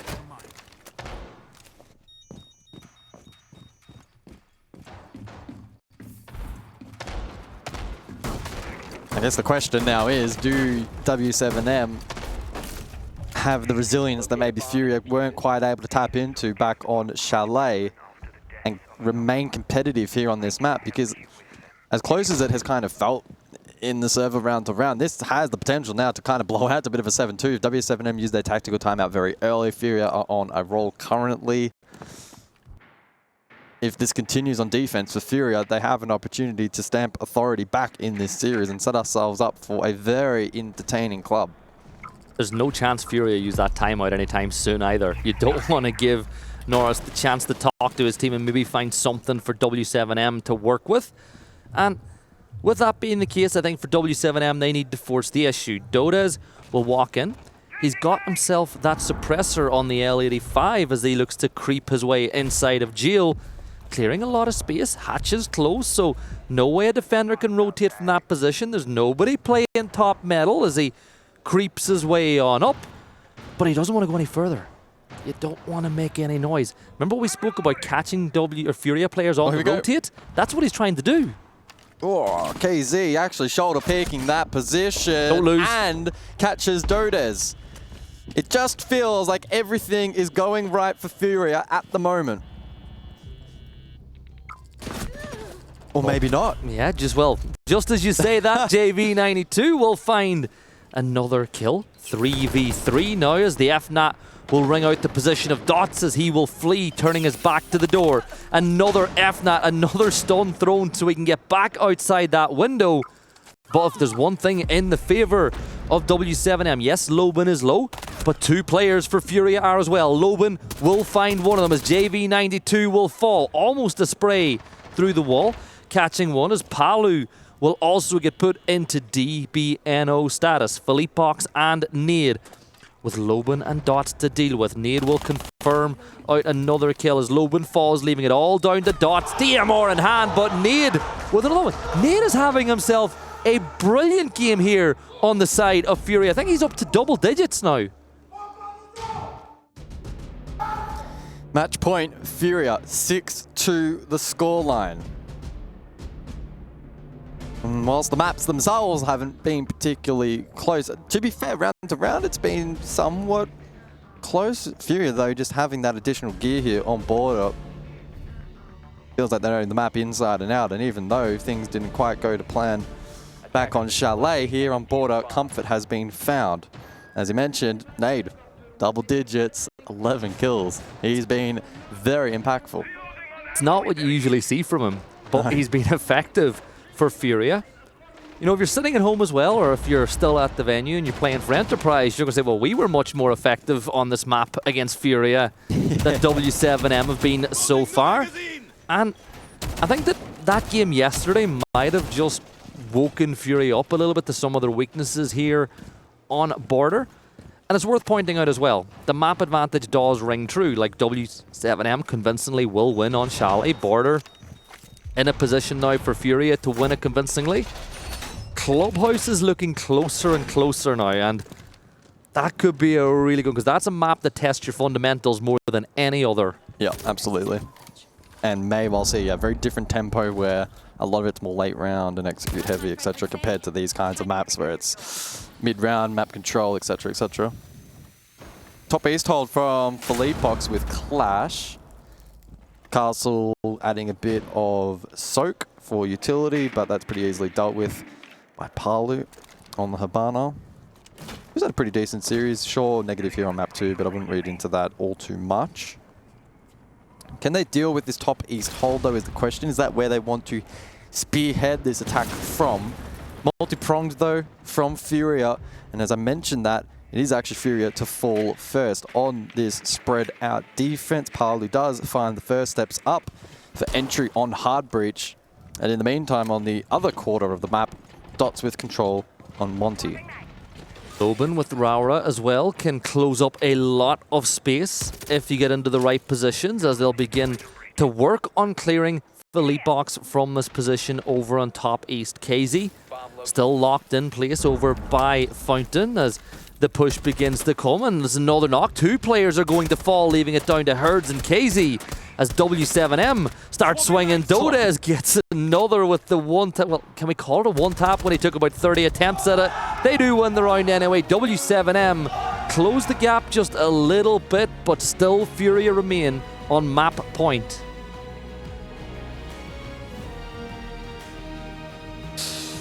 So 6-3 and an additional ban phase will play out for this next round and the remaining second half in regulation.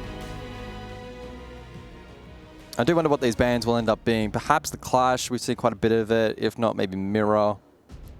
On the side of attack, I think there's probably a little bit more versatility in what they look to strike down. I guess maybe even Habana to bolster the castle. We've seen that played out quite a lot, but again, such is the nature of Border, it's very varied in that instance, and so it will end up being the Dockerby Alla combination. W7M though, they need to win the next 3 straight, no tactical timeout in pocket. Will that just be a one-off, a blimp on the radar? And can FURIA maybe perhaps just close this out in a confident fashion? Let's wait and see. If we get to 6-4, is that the point where FURIA might consider using their tactical timeout? Because in doing so, you're also giving the opportunity to Norris to talk to the team as well. Yeah, I think so. Yes, I mean, double-edged sword, yeah. right? But I think you back yourself in with your coaching ability to outread your opponent. Let's wait and see, though. 10th round. Can FURIA close this out? Club on the other side, again, as we've kind of alluded to, going to play out in a very different way and should hopefully be the closest of the 3 maps in this particular series as we prepare for Armory. And it's an extension from FURIA as anticipated, looking to contest as much of this map as possible. As well, the Fenrir sneaking through the ban phase. I think we saw that banned out as the responsive ban back in the first half, and that's going to aid in countering this map entry quite a bit and make it a challenge for W7M. So you look at the lineup being brought by W7M. Dots will be on the shield once more as he looks to create a little bit of pressure onto the side of FURIA. You feel like the opening pick in this game in Border has been vitally important for both of these sides as Dots will just start opening up some space. You know, usually you'll have somebody in and around top east that you want to deal with, but Volps will find the opener and another one, a quick double. And just like that, W7M with a massive amount of advantage inside this round. You've dealt with Philippox, you've dealt with Nade. There's just 3 players standing. Yeah, some way able to just brute force that position, top east, unlocking the round massively for W7M. Volps is low, but I don't think that's worthy of the trade. And elsewhere, Dodes falls to the Claymore. With that, a 6-4 scoreline impending in favor of W7M for this particular round. Barring a clutch, barring essentially a miracle, but a miracle it will not be. W7M flawlessly taking the round.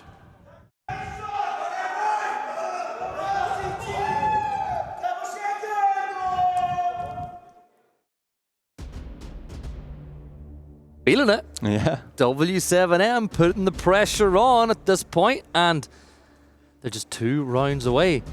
Looks like Igor has not called that timeout. FURIA happy still with where the situation they find themselves in. I guess they wait for the 6-5 if it eventuates, right?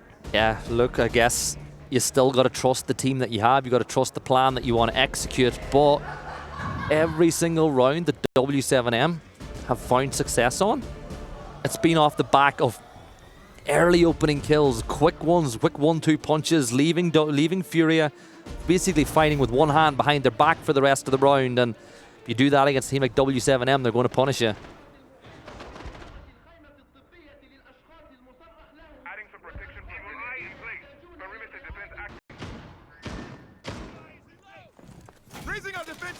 The Maestro in play for round number 11. And so Brava in response from W7M.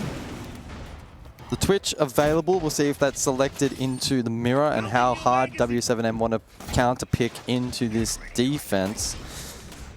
Keeping in mind they can't make too many compromises. They need explosives as well to deal with that castle. Important to note too that in that preparation phase, W7M sacrificing 4 drones. Will that come back to bite them later on in this action phase?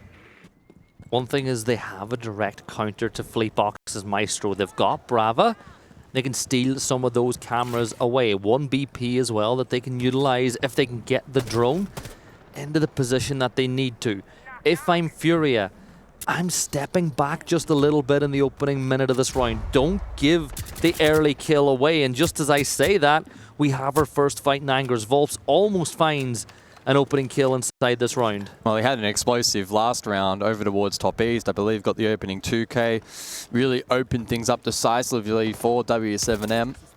And the map control that they obtained off the back of that made it all but impossible for FURIA to win that round. They have top east control again, w7m, but at the expense of no HP either way.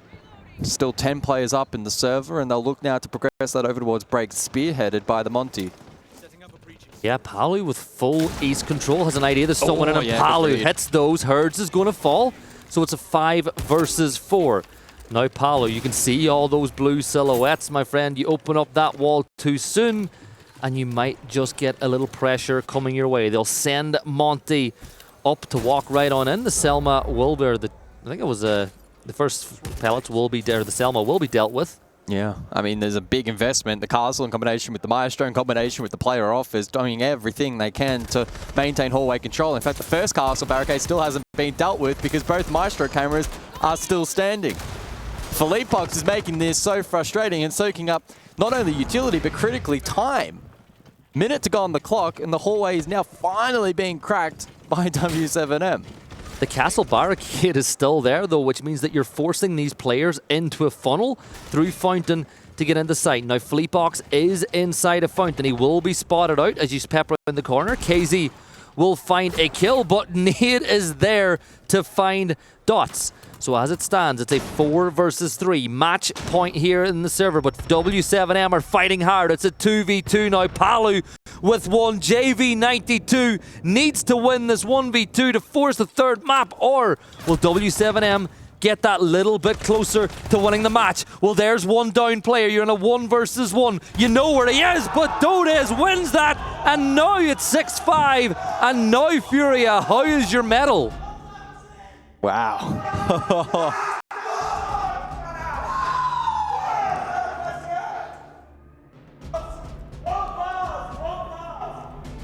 Yesterday, we had 3 simultaneous games. We had 6 teams inside of this room, and it never got as loud as it has with just w7m at the helm this afternoon. They continue to fight, and FURIA in response, when they absolutely must call it, their tactical time out. 6-5 the scoreline. One more opportunity to win this one in regulation. w7m on a 3-round win streak. FURIA need to formulate something to break that. Border really has been an attacker's paradise so far here in this matchup. We said that timeout, Igor will talk to his team, as will Norris. They'll set the plan in action. Obviously, you think about the way the game works. The defenders are usually the ones that set the puzzle. It's down to w7m when they get into the server to work out what best way to approach it, unless they've got a particular strat that they want to run and they want to force FURIA to play their game. The round is beginning, the prep phase, as the site will be Armory and Archives. They've got the Monty as things stand. You're bringing Mira on the defense.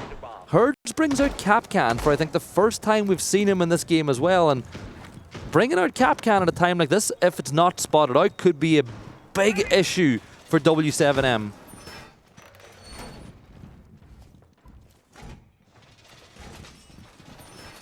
Trying to hide. You know, he was hiding for most of that prep phase, so he's really working on not letting it be known that there's a cap can in play. Will that be the spanner in the works then, the difference maker for FURIA? It's Clubhouse on the other side if they're able to close it here. If not, regulation to follow. Blitz employed from w7m. And everyone at the moment just creeping around the map and posturing. The Amaru's back. And we never saw that come into fruition last time. They teased Sandwich, then rotated with the OSA Archives. But the OSA is not in play this time around. So they're probably going to revert back to the original strategy.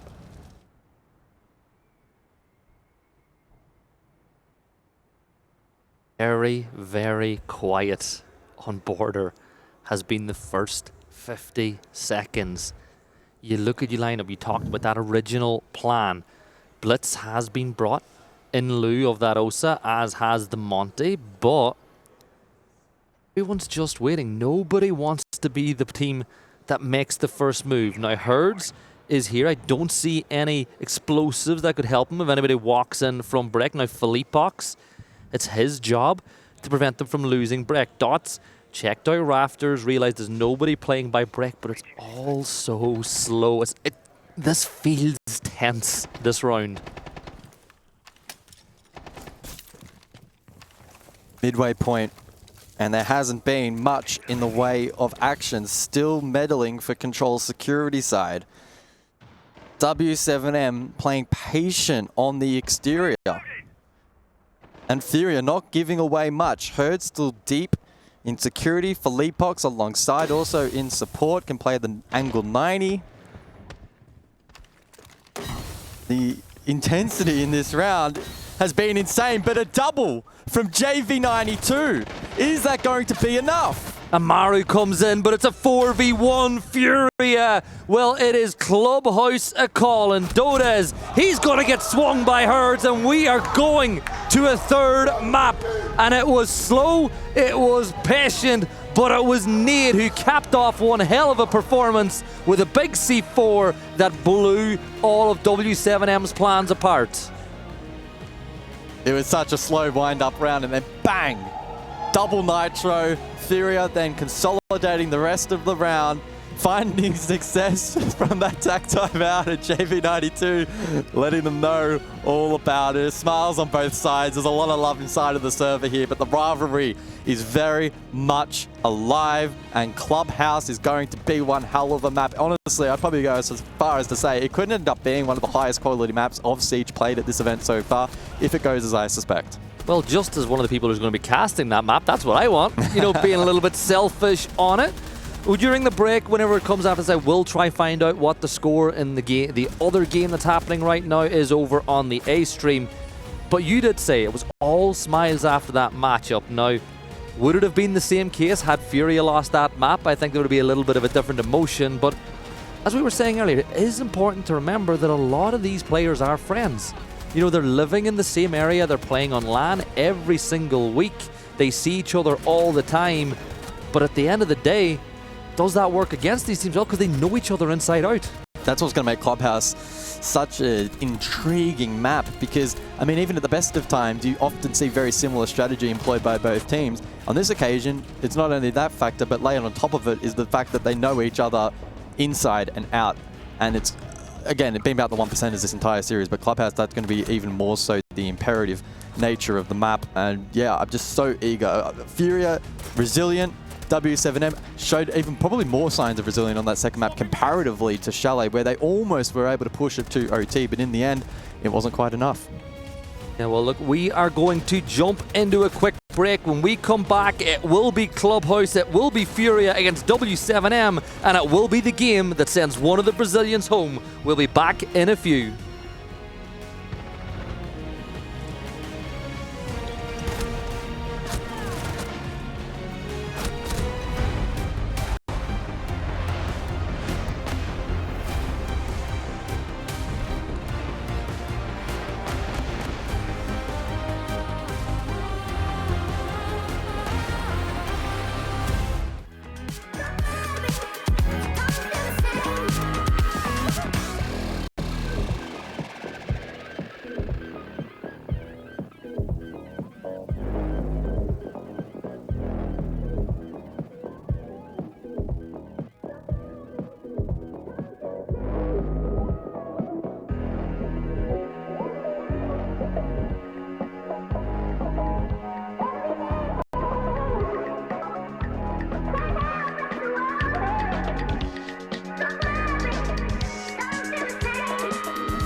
Reach your impossible. Lenovo Legion.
The first punch of this best of three was thrown by w7m on Chalet, but FURIA struck back on Border.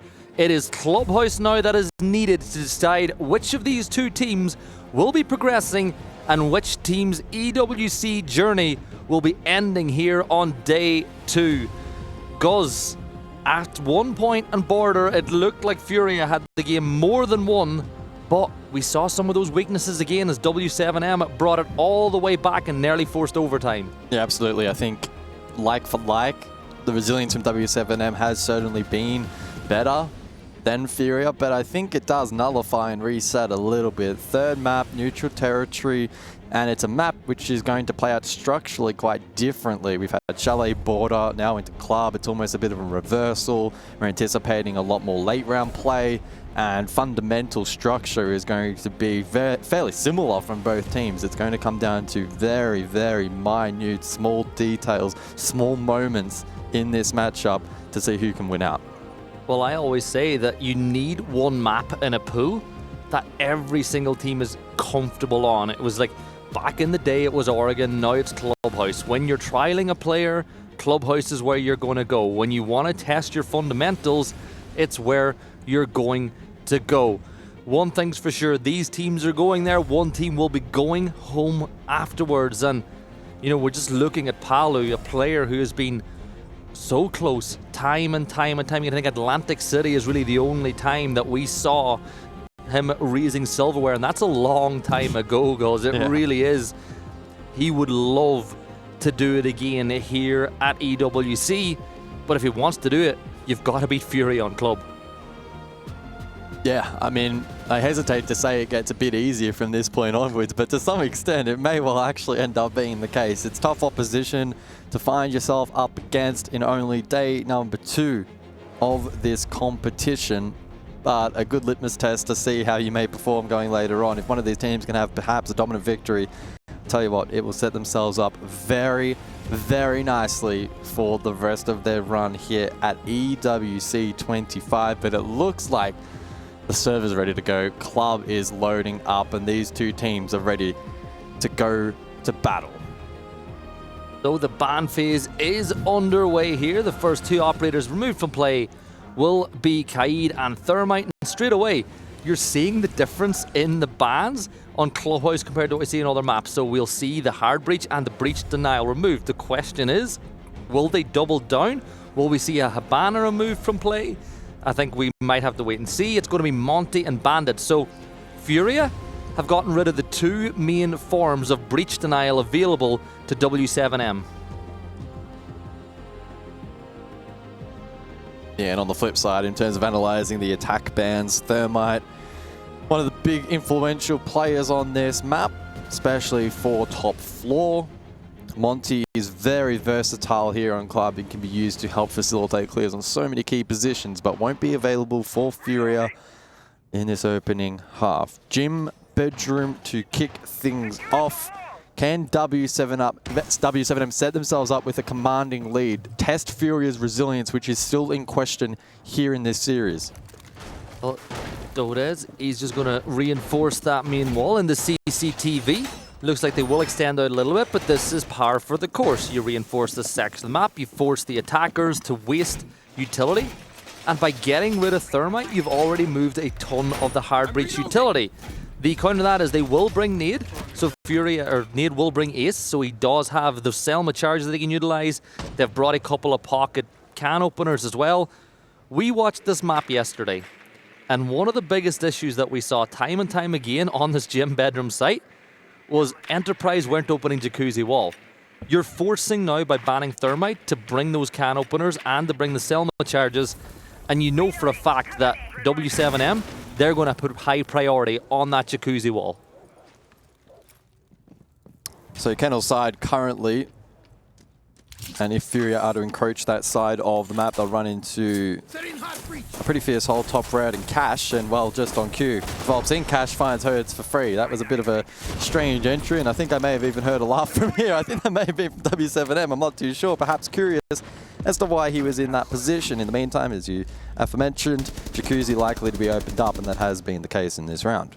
Near window is still up between those two breaches as well, so the attackers still have full view. So if somebody from FURIA stands in front of it, you're going to know exactly where they are.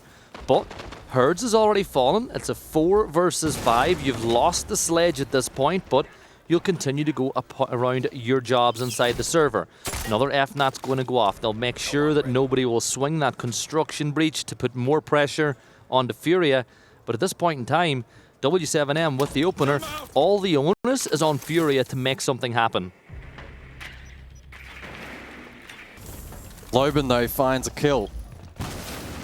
And at this point, FURIA unlikely to win the round, but Volps gives away a freebie and just now keeps it in the realm of possibility. Con control should be FURIA's in a moment's time, but as we often see, crossing this corridor into sight can be quite the challenge. They need probably a bit of back hit potential, whether that be from main or more likely for Leapbox Jacuzzi.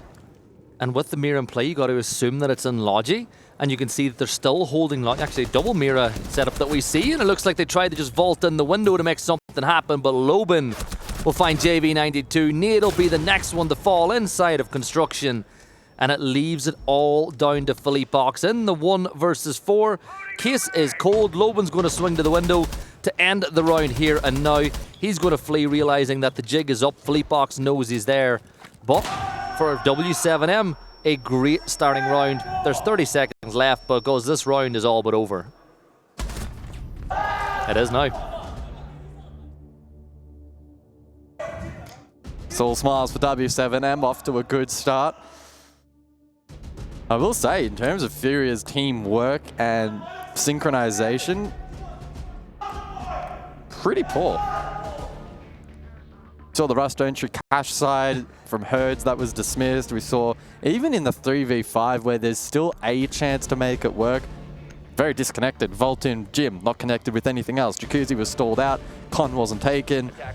Bit weird from FURIA, but it is just an opening attack into Club, and all can be forgiven if they can respond here on Cash.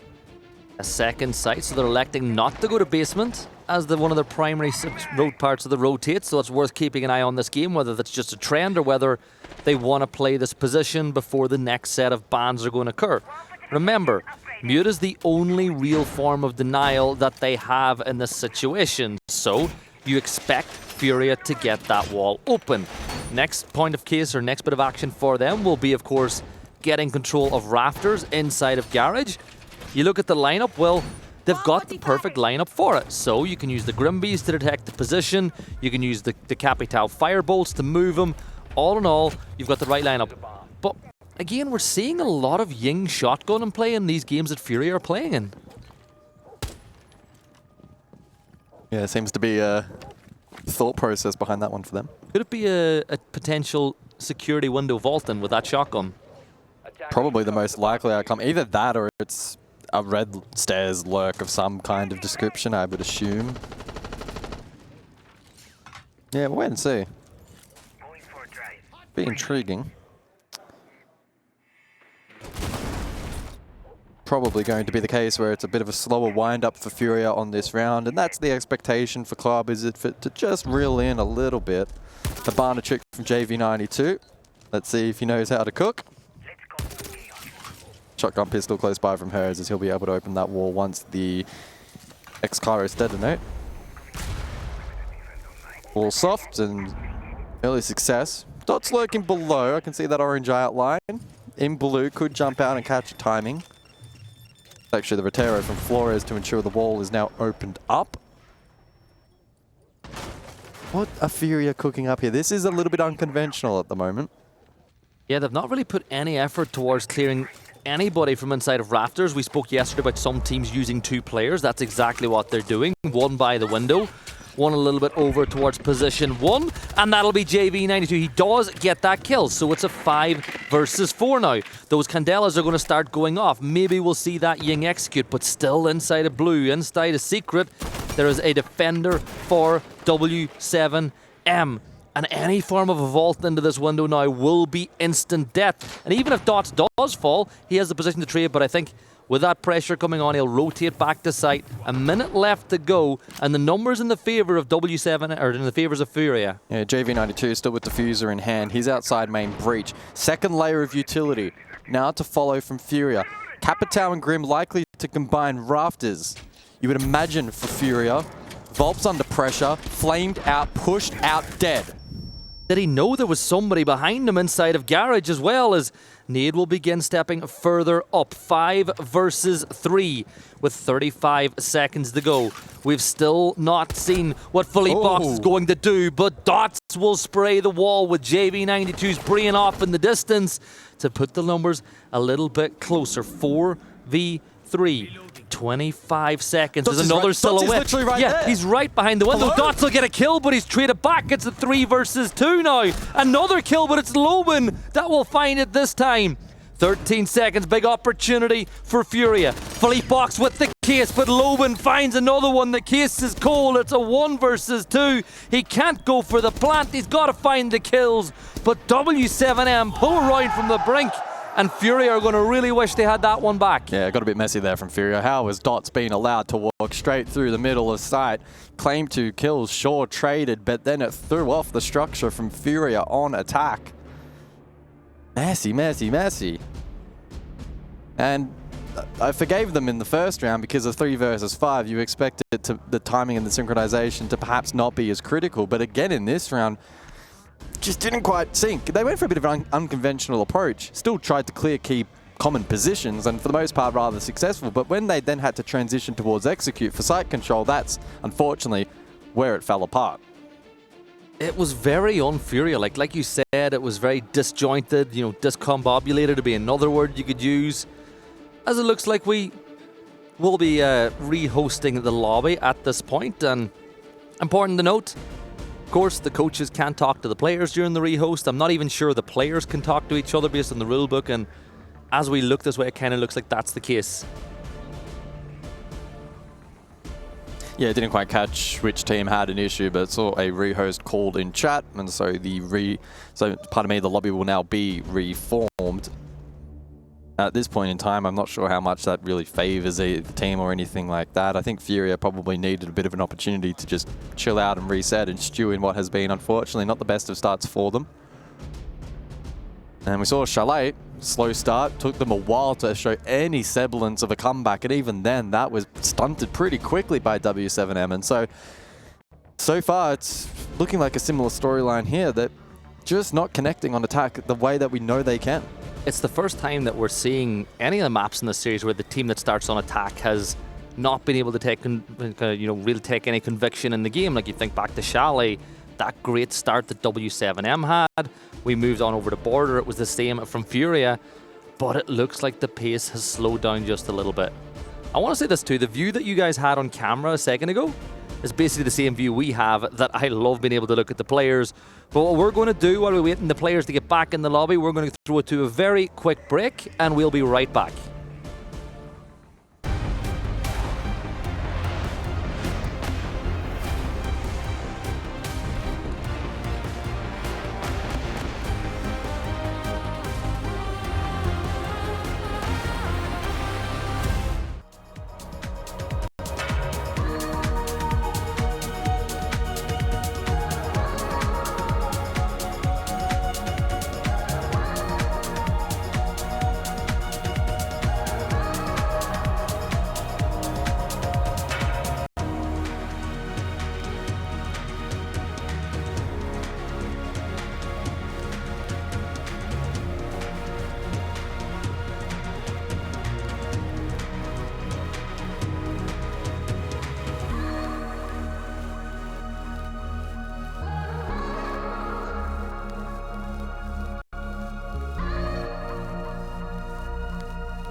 And we are back, and I hope you use that opportunity to get yourself hydrated. Maybe get some popcorn, because I think this is going to be a very fun rest of club to watch.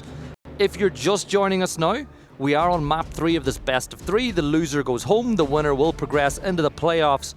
But so far, it's been very disjointed from FURIA on their Clubhouse attacks. A map where you really do get tested on your fundamentals. Server loading back up.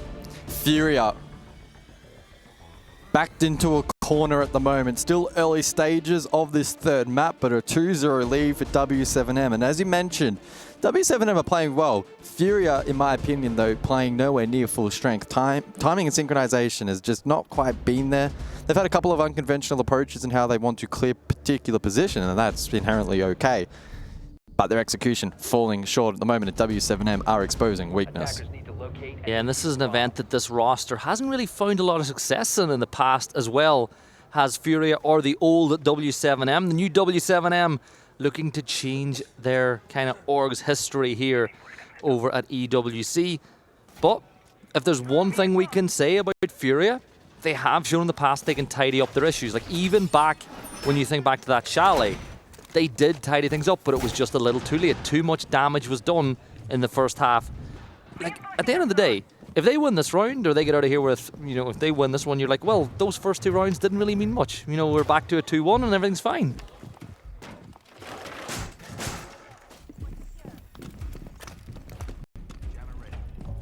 Now to defuse a bomb. So it's basement in play, and defensively, w7m are electing to go pretty hard on the roam. Interestingly enough, all the primary hatches have been reinforced as well. So not looking to play fall off from the hatches themselves, but play a little bit more of an old school style roam in that regard. FURIA will want to take this head on though. It begins over towards Kennel's side, to breach across in towards the likes of Cash. Currently being held on that side of the map, Palu top red. Loban as well, directly inside of CCTV. Dodez as well, Garage Rafters. Do not get this mistaken, do not get it twisted. This is a basement defense, but nobody on the site. Yep. Dots isn't even on the objective. He's basement, but he's in dirt. And it almost seems like they know that FURIA are going to try to take the map from the top to the bottom. So even if you just stay around, you know, maybe another 30 seconds and fall back the site, you've already used up half of the time that FURIA have at offer. One of their Brazilian counterparts in FaZe Clan are one of the best in the world at realizing if it's an extended roam on Clubhouse. Now you'll see them push down blue directly to site. You see that Herds will push down to the bottom main pretty quickly, realizing that, you know, there was a bit of a roam, but when that door has been reinforced, it's the signal for the defenders that you gotta be in position, because maybe, just maybe, they might be trying to make something happen. I wonder if there is a genuine window here for FURIA to exploit the setup, go direct site, and then catch w7m on retake. JV92 lurking con, as w7m try to peel back towards the objective, but FURIA encroaching. Setting breach charge.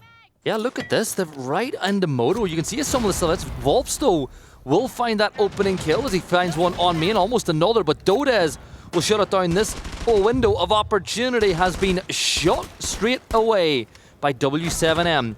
JB92 will find one. Little bit of damage tagged over on the other side as KZ will level the sides once more.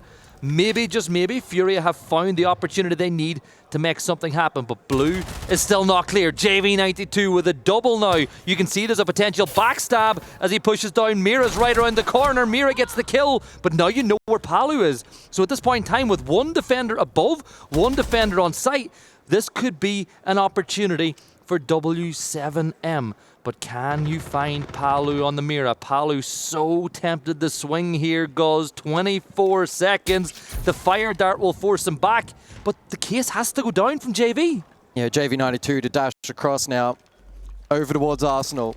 Need to cover another flame, but Palu's pushed forward. Could catch a timing, and that's exactly what takes place. Nitro Cell to follow, but JV92 already repositioned. Loba's on the ground. Can Palu clutch up for w7m? So much experience and so desperate to win an event, but now needs to step up, and that's exactly what he does. It's 3 in the round, and it's 3 rounds in a row for w7m. And Palu still has it. He's never lost it. He wins that one with a triple kill. w7m winning another, and it's another time in this game where FURIA are like, all right, we're bound to have this one from this position. I love it. I actually love it. w7m looking a well-oiled machine here on Clubhouse defense. The rivalry in this room is really quite palpable. It's fascinating to watch just how w7m are looking to get under the skin of FURIA, not just inside the server, but outside. They are so familiar with this LAN environment and they are making it count. FURIA are under pressure. Their spot at EWC on the line. Tactical timeout called. Can they correct course? Can they turn it around? If anybody can, they can. But just look at the difference in the facial expressions as well. All smiles on the side of w7m. Something as well that I love seeing every time I see it is that star on the FURIA jersey that kind of symbolizes, yes, they've won an invitational. You know, if you ever doubt yourself, maybe you can look down at it and cheer yourself up just a little bit. But at this point, you need a little more than that. You are 3 rounds down on Clubhouse, on attack. But on Clubhouse, is that really that much of a problem, Guz? The position at the moment is salvageable, for sure. FURIA can now, after seeing these defensive holds, look to be a bit more reactionary and formulate plans to respond quickly. I just don't know if their fundamentals are as sharp as they typically are for that to actually take place. For me, that's the biggest concern for them. They could have all the strategic depth in the world to know how to counterplay these holds, but if they can't execute it inside of the server, it means nothing. Back to gym bedroom, round 4 as expected. Bomb located by attackers. And w7m hot off that clutch will have the confidence well and truly flowing. FURIA, can they shake it? And the bans come through as well, so it's another hard breach that's been banned by w7m. FURIA will get rid of the mirror. You saw the double mirror setup last time we came to this site, and this was the site that FURIA, I think, looked the worst on this game. Everything was so disjointed. They lost an early pick. You had JV just jumping into a window, who is playing Chalet, by the way.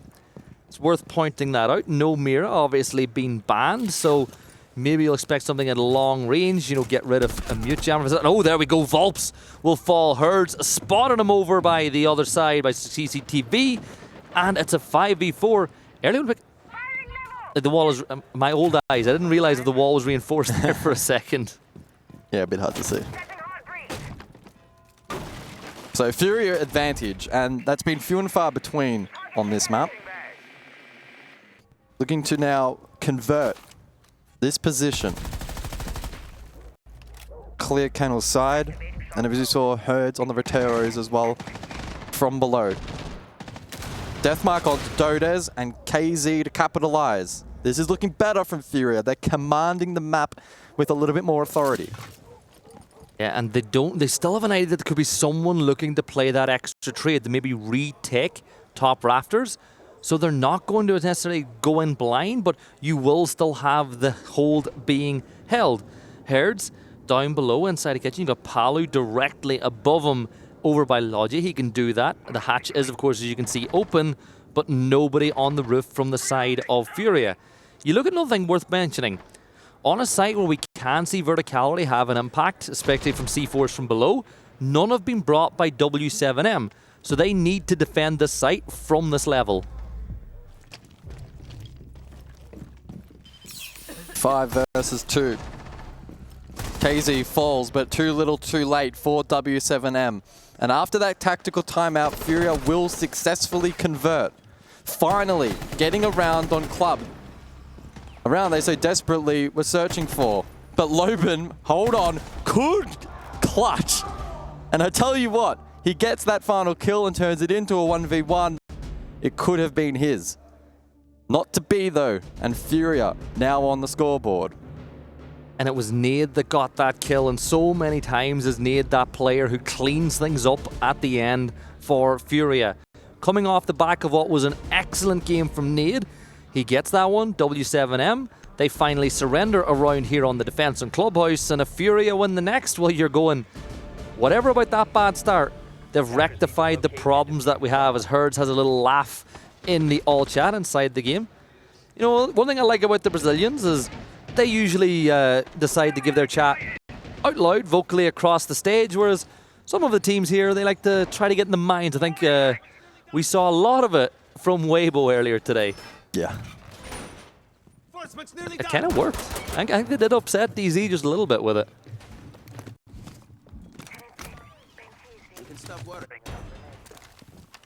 So Cash CCTV for the 5th round. Pretty aggressive repick here from FURIA. They bring the Capital back into the hands of Herds.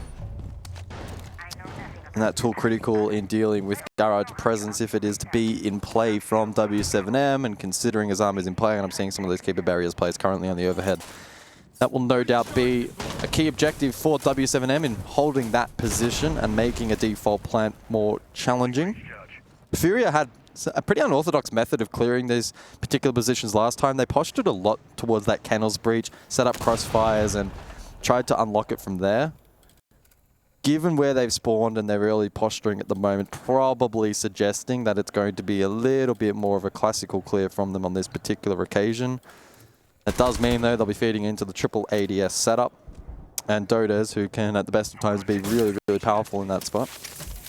Yeah, and with only 2 firebolts in the hands of Capital and the ADS now dealing with those, you've got to use some of that other utility. So those 4 flash grenades take on a little bit more value. Dodes will find that opener just, you know, we're speaking about that Raptors position. Down falls JV92. Now, he did get the breach open, so he didn't fall, you know, for nothing. You'll see KZ get to work now, finishing opening up that breach with the Rotero charges. And what more can he find? Where else can you do some damage? You're going to throw it in, maybe get rid of some of those Kiba barriers. That might capture one of those ADSs as well, which could be oh so vital for clearing the Raptors position. Yeah, definitely got at least one of the catch, potentially 2. But he saw the 3. He will have seen it as well on the camera. Yeah, I think he got 2. Wow, that had quite the range. No, just the 1, but it's in the middle. Okay. Oh no, it was the one on the end. Okay, they were just quite separate in distance.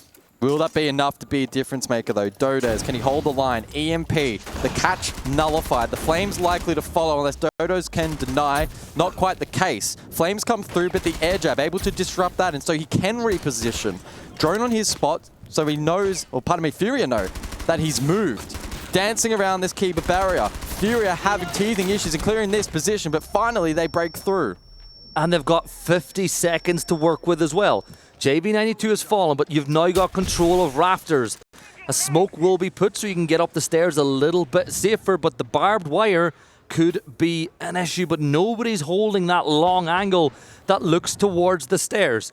Volps is still playing below, just by pit, and as these FURIA players push deeper and deeper in the rafters, if there's no flank cameras, if there's nobody keeping an eye on that potential flank, it could be a big problem.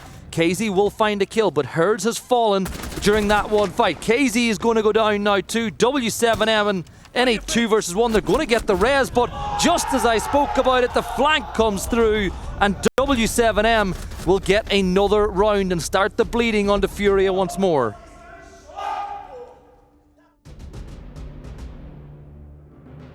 Yeah, just looking over my shoulder at FURIA specifically, and they just do look a little bit frustrated at the moment. They know they're not playing at their full potential.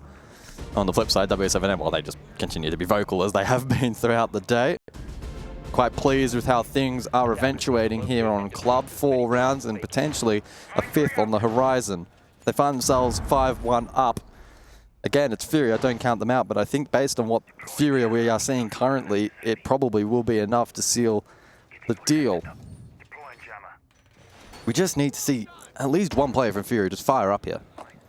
Yeah, and I thought that was going to be the round, but they can still take a 4-2 half, but I feel like if we get to 5-1, it is going to be the job over. But I wanted to get all the viewers to think back. FURIA's first game at EWC at this event was, I believe, against OXG on Clubhouse, and they surrendered a 5-1 opening half, and they just weren't able to come back against OXG. It's going to be just as tough, if not tougher, to come back against W7M if they surrender this round.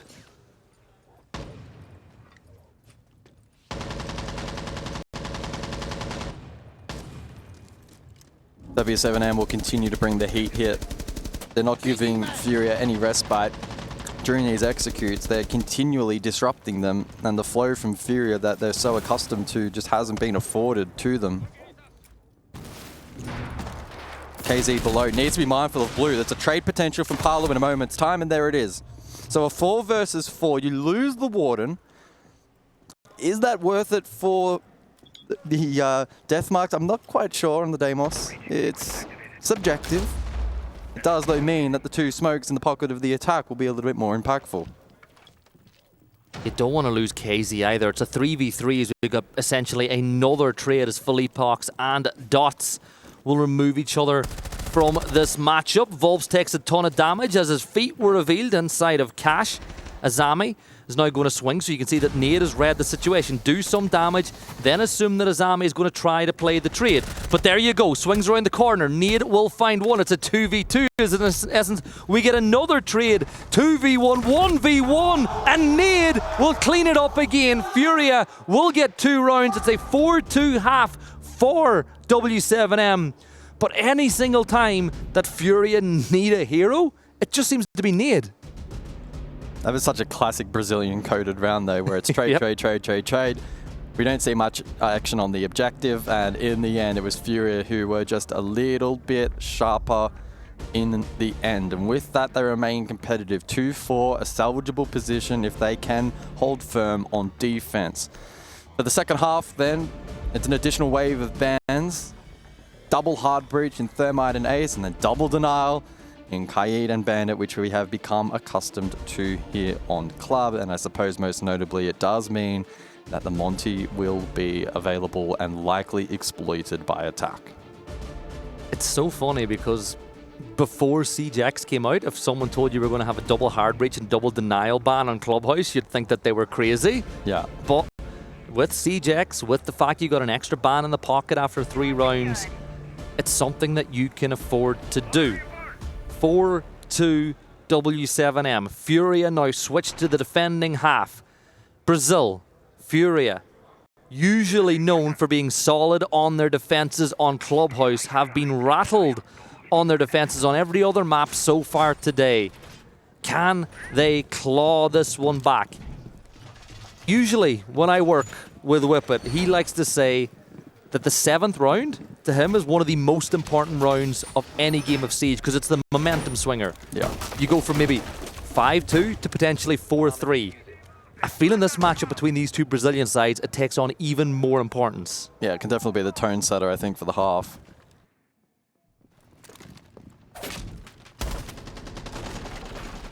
Early control then. Kitchen side, Loban wanting some space to open up hatch directly towards site. Plenty of drone work being taken place elsewhere, probably to facilitate a map clear from the attack, or maybe open up the opportunity for a more direct approach. Loban to go searching down bot main. It's a classic playbook from Brazil to try and exploit this position if there is a roam being employed. Just to plant the seed of doubt in defense, maybe force an over-rotation. But Furia are probably expecting that, of course, and aren't necessarily going to fall for that bait, at least not initially, without additional layering of pressure. And they brought the Goyo for that exact reason as well. That canister popping off means that you can't just rush in and take immediate control of that church wall and in towards Moto. So the rest of w7m, they'll get to work clearing the map from the top to the bottom. They've got Blackbeard that will help them with that clear. They've got drones in position as well. Volps will just make sure that nobody's going to rotate from that garage side. We can see there is a defender in and around rafters as we speak. And well, this is the operator you want to get there to help out, right? You want the Blackbeard to work to clear this position because it's a lot lower of a risk. There is a player in cash. Dots now with the read. Herds, Nitro ripped. Frag grenade in response. Nitro shot and shots exchanged, but Herds will survive. Elsewhere though, KZ doesn't suffer the same fate, and Dodes gets in on the action. Herds now under a lot of pressure, but there's only so much he can do. 2 versus 3 in favor of w7m. Nade and JV92. Nade having another good map in this series. Well, he's got to do a little bit more. The Goyo canisters can still slow down the push depending on where they're placed. 44 seconds on the clock. Volps has taken a lot of damage. The cam still up inside a bar will let you know where those players are. Loban looks like he might be thinking about where to go now. With 30 seconds, you're running out of time. It'll take a couple more seconds for that hatch to drop. If you're going to drop through it, that's even more. You're going to go to try to get the case down with maybe 10, 11 seconds left on the clock. This is going to be a problem. There you go. The canister will get the kill on the Vulps. The drop's going to come through. 10 seconds to work within this 2 versus 2. The cover is going to be there from Dodez. But will they be able to stick the plant? Does they know the players by AKs? He'll step over, he'll spray, the case goes down, but it's a 2 versus 1. You know where the player is, but Dodez is better. Dodez kills him, and w7m will get one more round. And where did that come from? Yeah, this is done. I think the game's done. FURIA, you backed them in to win that style of post every single time to trade that out.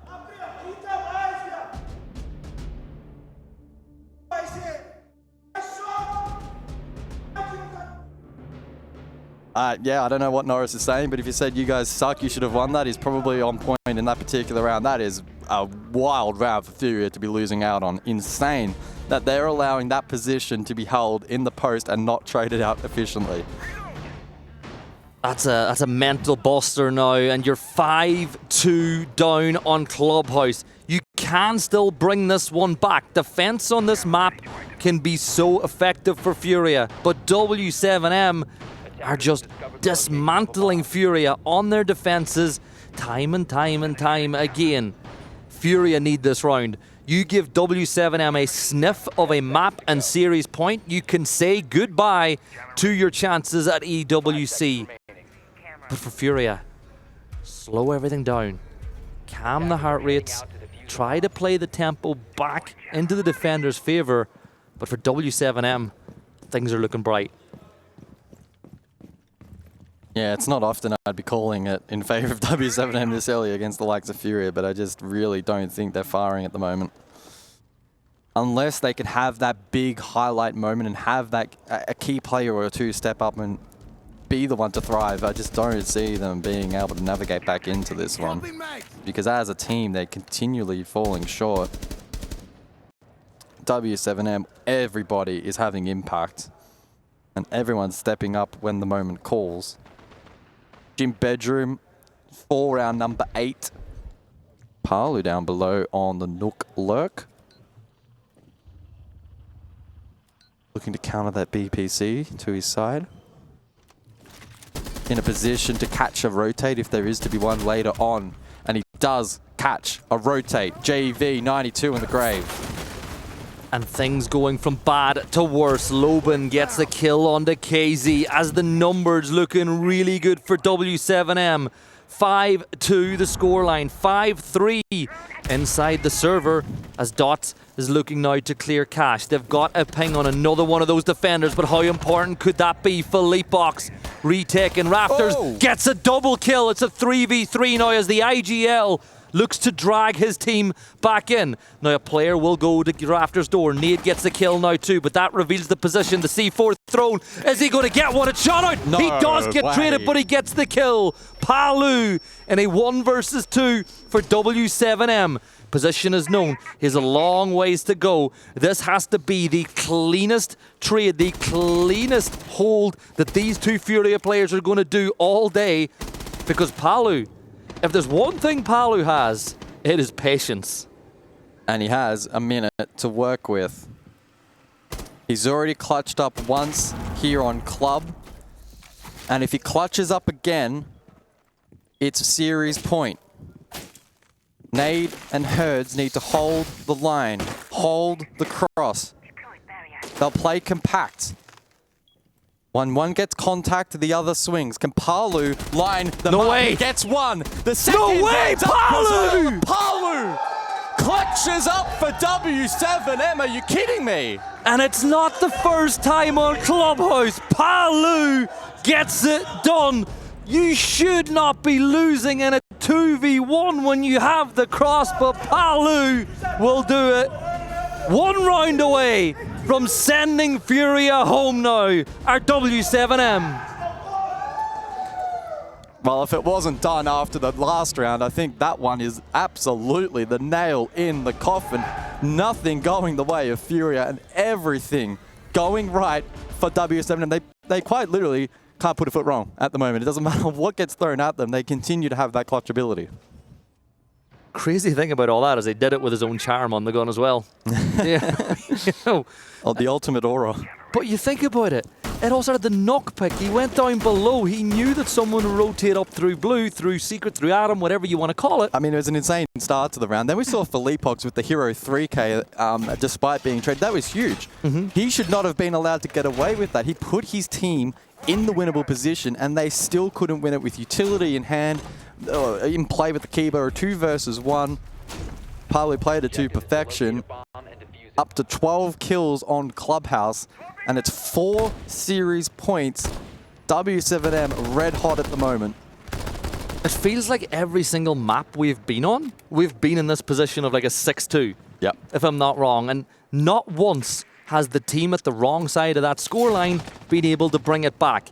Yes, W7M got close in the last game, but for FURIA, all the trends, everything we've seen today tells you that W7M should get the job done from here.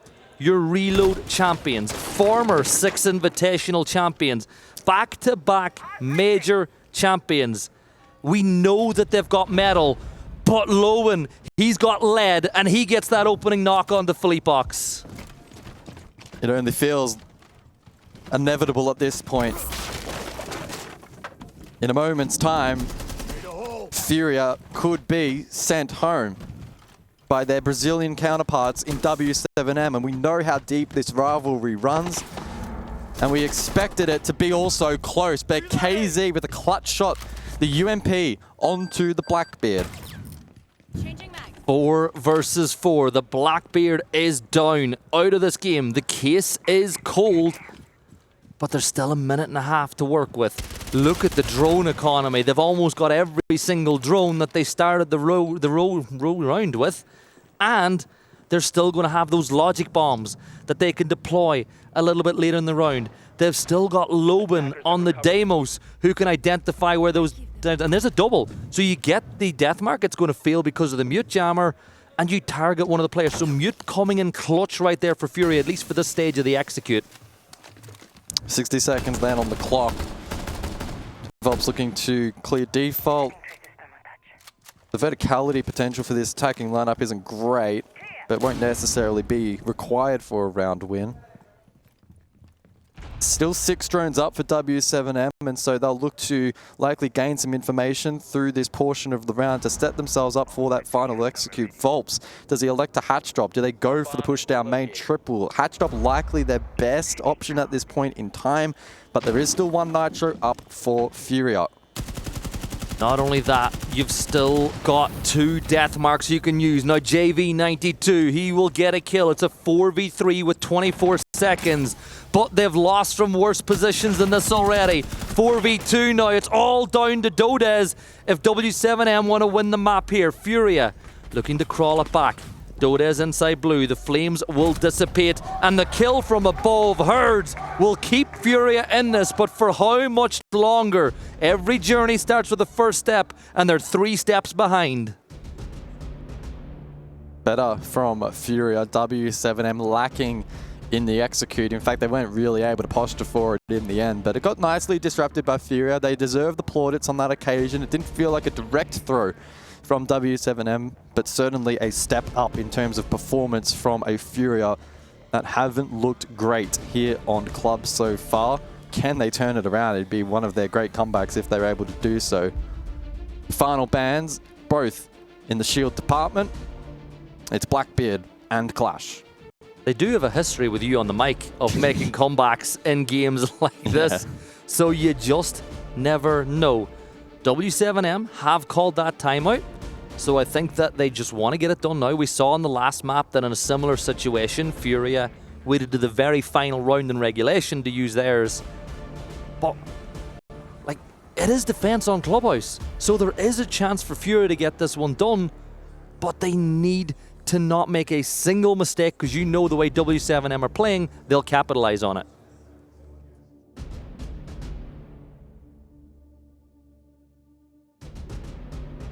Great minds on either side here for both rosters in the coaching department, and it could be a key difference maker at the tail end of this series. CCTV and Cash to be the site of choice from FURIA for this 10th round. No more opportunities to squander advantages, no more opportunities to make mistakes. And we've seen plenty of them from FURIA, which is quite uncharacteristic of them. 3 rounds standing between them and OT. CCTV Cash, the site of choice of FURIA to try get it done. They are going to need to win one of the tertiary sites as well if they want to win it. So in reality, we could be coming down to a situation where Jimbar and FURIA have their game on the line. But we still got to get there. They've still got to win these important rounds. The round has now begun. The attacking lineup is set. They've brought the Capital. You've got the Shield. Those two will work in tandem to attempt to clear Rafters. Something similar with Loban and the Flores as well, where you send it in through the main breach. But the question is, I always say this, the player on Rafters has to die. You're playing your life in this position. How much damage can you do before you fall? Focus on the main breach. Currently, the wall pre-opened by the defense just to make Volps's experience a little bit more challenging.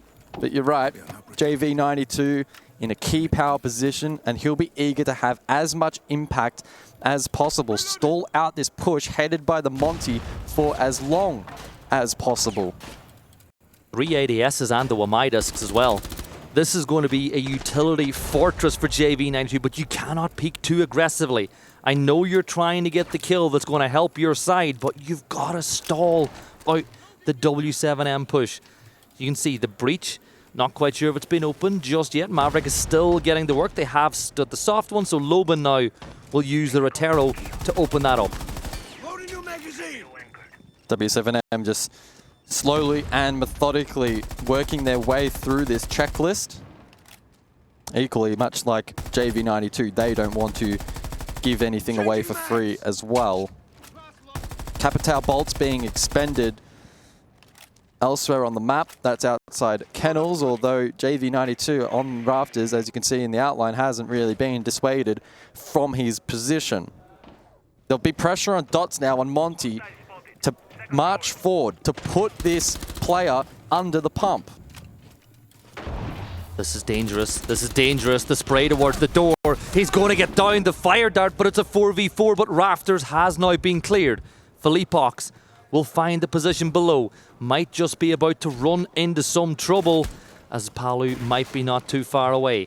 Stepping back down inside of Secret now, as Volps will start throwing utility. Philippox is blind, but Volps will get the kill. It's 3v4 now. 40 seconds to go.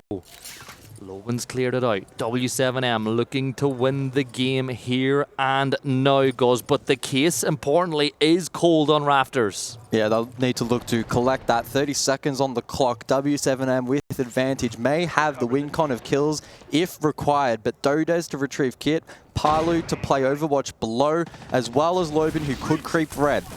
This is the big moment now for FURIA. He doesn't want to go through the window. He knows the risk from red, so he opens it up and he steps for the default plant. 9 seconds to go. Here comes the move from KZ, but the cover is good. Nade's going to fall. The diffuser is down and it's a 2v2 now.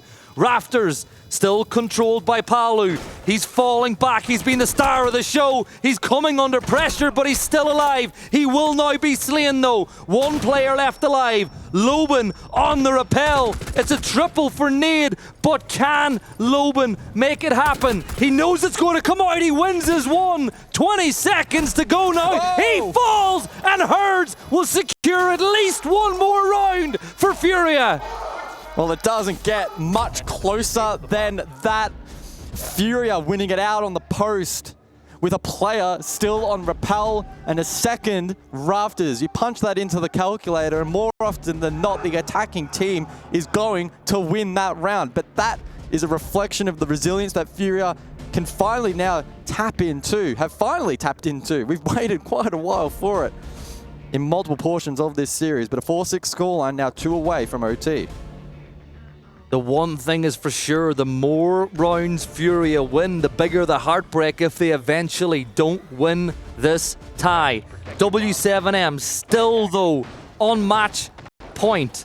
So they still hold the advantage, but it is attack on Clubhouse. As I keep reminding everybody, do not rule out FURIA fighting back. Lineup, little bit of a change now. They're bringing the Valk, they're bringing the Mira.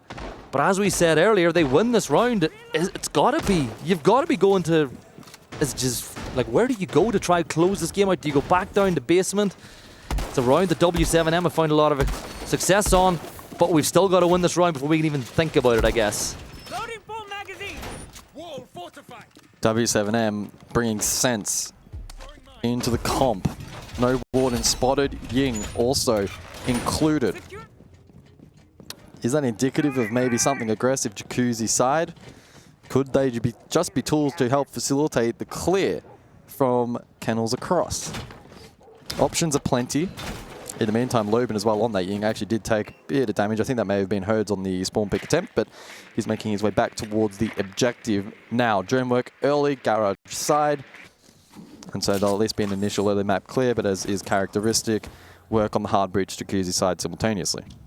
Then you look at the lineup, they do have 4 can openers that they're going to use on the other side of the map as they create that line of, they try to open up cache, they try to open up that line of sight into construction. They open up even just a single line of that wall. They haven't opened the whole thing yet, but that single line gives FURIA something to think about whenever you're trying to rotate around that section of the map. 2 minutes to go. A lot of early prep work has been done by W7M so far, but vitally, no kills on the board just yet. Exterior con opened up, and so it just continues to be more groundwork in this opening minute and a half for W7M. FURIA consolidating on site. There's no hold inside of cache currently, but there is JV92 and Con, and he finds a kill onto Loban, who I believe was in CCTV. Perhaps through that angle in the wall. And W7M not in a position to respond. In fact, the wall was closed, so I don't quite know how JV92 found that opening kill, but either way, some nice finesse. And now W7M on the back foot. Everything's still finely balanced, despite the numbers being in favor of FURIA at this point, but that has just been changed. Dots will find. He's just vaulted inside a gym. He's got the case, but those smoke canisters are very dangerous indeed. He tries to find another knock, another kill, maybe something to help him out, but is this the execute attempt in the 4 versus 4? Well, he dodged the Nitro, but still taking damage. Dots desperately trying to find somewhere safe to plant, but Dodez helps out, finds the kill. Nitro then lands. 3 versus 3. Dots is still alive, desperately trying to get that diffuser on the deck. Yeah, and look, he's got 2 players have fallen. It's all down to Palu. Is it written in the stars? Is Palu going to do it once more? He looks at the wall that he didn't open enough to get into. Can he get back to Dodez? Could he potentially get his teammate back up? Philippok says no.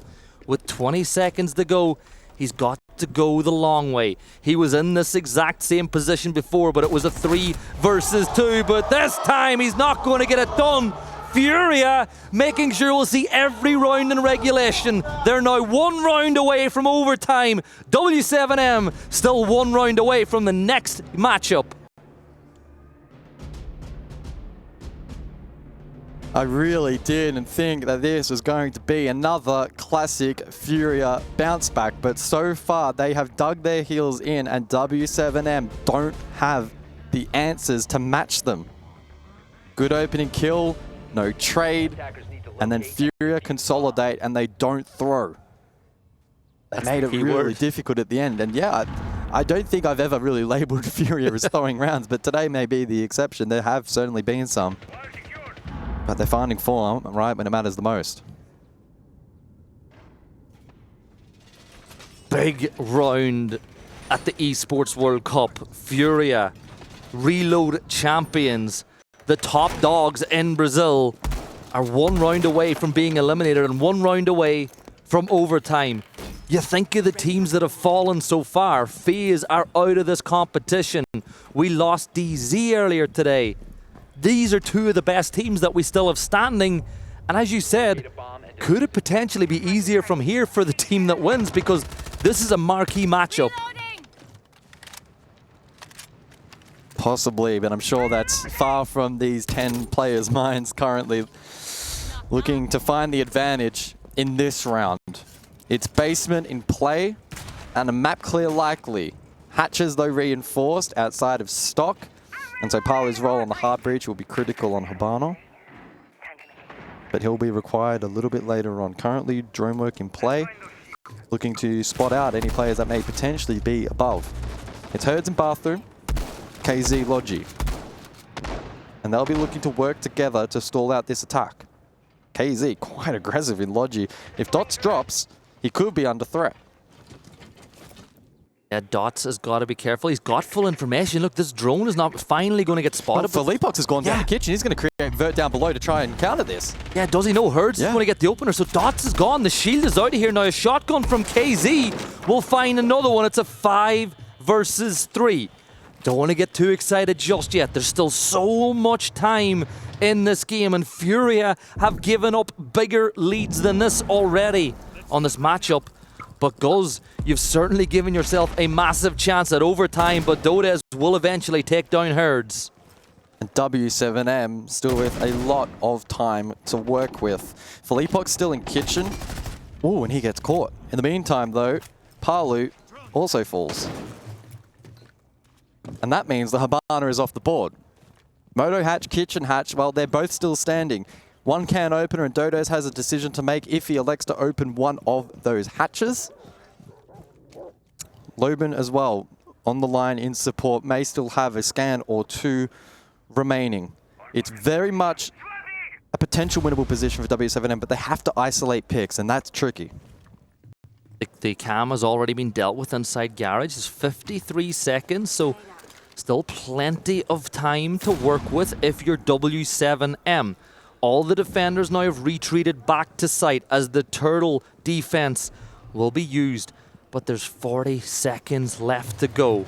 Dodez with the diffuser, pushing down blue. The support doesn't seem to be here at this point in time, but one kill for him could open everything up. But KZ, he's got the answer. Loban will step in to pick up the case, and he makes it a 2 versus 1. The smoke will prevent the push from now. One defender over by AKs. It's JV92, I believe, in need. So it's 2 shotguns and an SMG11 to use. And JV92 will secure overtime for FURIA. The comeback isn't over yet, though, but they are starting on defense. And you've seen how good defense has been here in Clubhouse. Well, Norris is still smiling, so the vibes are terrible in the w7m camp, or at least he's hiding it well. FURIA have fought back, and they will have defense in overtime. I can't understand it. I tried. I had a look. I was laughing in there. Yeah. So basement then for round 13, as the intensity just continues to find new levels in this matchup. And this is why, before this match started, we were fairly confident it would be close at some point. Now, sure, maps 1, 2 lopsided, but the third, it has converged. What can w7m do now to halt some of this momentum, which has well and truly been built by FURIA?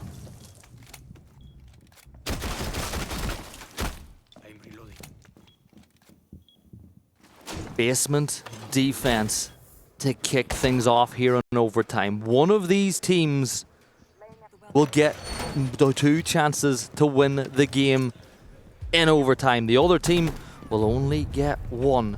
Dots will bring the shield into play. Volps with Ying in the back pocket. Palu with Ubana will work on opening up those hatches. And in the last round, it was the inability to open those hatches that made that defense a little bit easier for FURIA.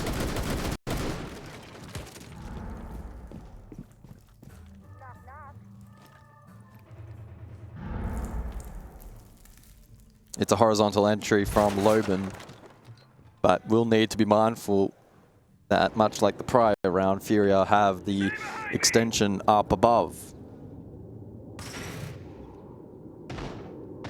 Will they have teething issues in clearing it this time?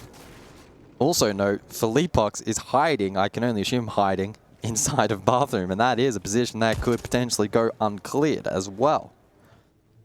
It's a really expansive roam from FURIA in the early stages. There's 3 defenders on the top floor. Now Lobin will find one, and Nade is going to take some damage elsewhere. Now there is a player inside of bar. KZ can hear that about to pop off, but you got to be careful of the Monty that's just gone through construction. They might just spot where you are. Now the attention is being drawn to the potential flank from that top floor, but w7m with an early advantage here on overtime.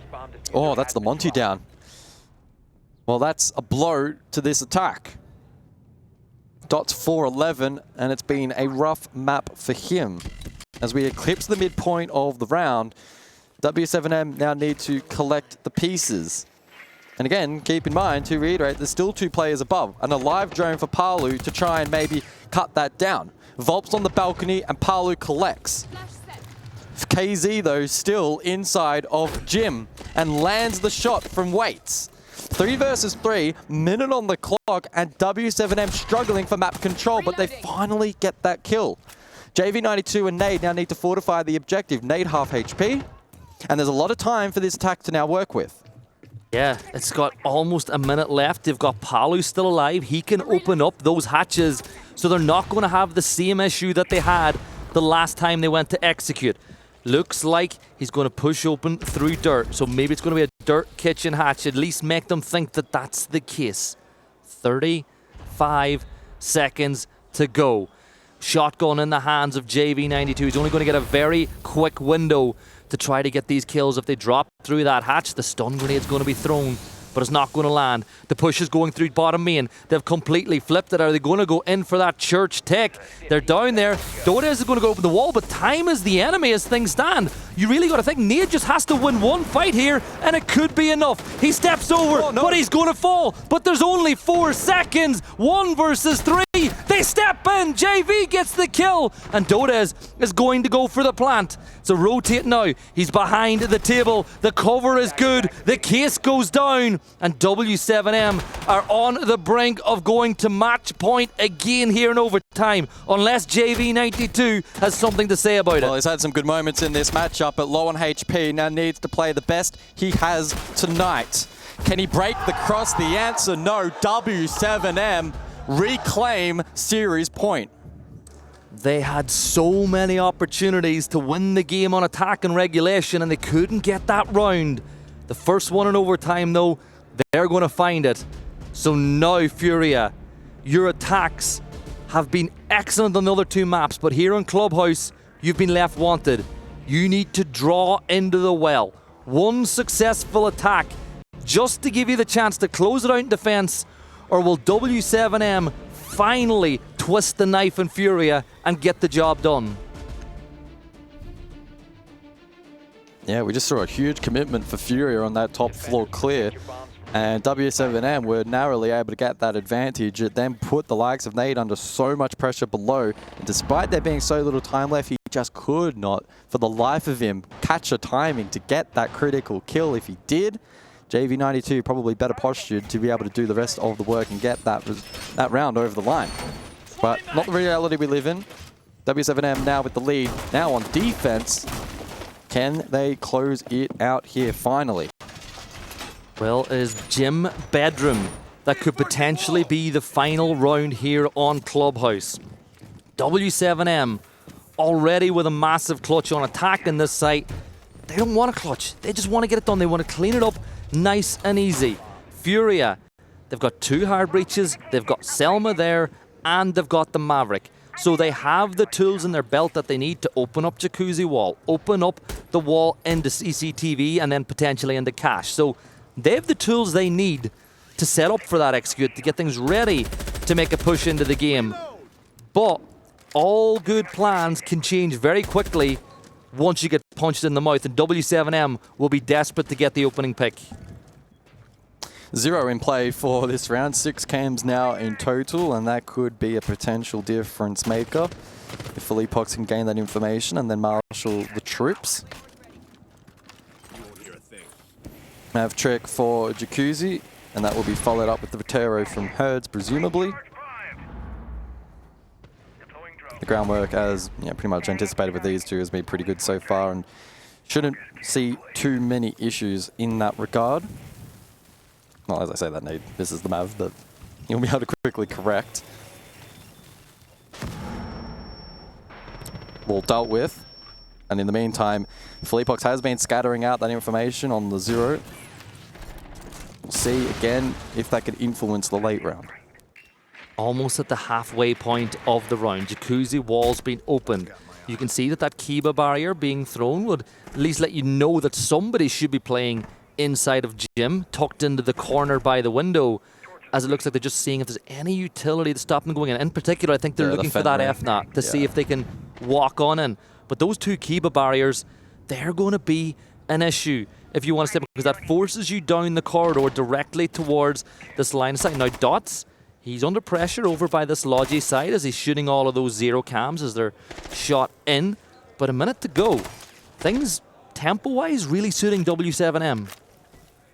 Yeah, I do wonder if FURIA have the util clearance available to deal with those Kiba barriers, because it is their biggest resistance. Palu almost dies from Balk. JV92, an opportunity goes begging.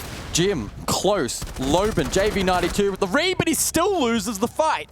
Loban wins the battle for the Jim, but the war's not over just yet because he is going to fall. Herds making it a 3 versus 4. 35 seconds to go. Palu on the lowest amount of health you could almost be on. And here comes the walkthrough. Bathroom is clear. Volps is down. 3v2 now. Are we finally going to see FURIA find some success on attack? The FNAC goes off, but Casey hits him, even though he's blinded. And it's all down to Dodez. He's got the red ping. He knows where someone is, but FURIA forces to go all the way. One more round remaining here on Club. Just when you think they're down and out, FURIA bite back. The mid-round util game, I thought, was for sure going to be the biggest differentiating factor, and W7M would be able to make use of the utility left standing, but not meant to be. A couple of pretty crazy shots hit by FURIA on the map entry. The biggest difference maker. And the final round now, 7-7. Impossible to call, but Jim Bedroom, the site of choice for FURIA. It's times like this I wish we had infinite OT. Yeah. I really do, but this game has to end on this round. Jim Bedroom once more. FURIA will set their battle lines. Valk will get them tons of useful information. Philippe Box on the Mira will just give those defenders something to think about. But the question is, once you see the puzzle that's been set by FURIA, how do W7M set themselves up to solve it?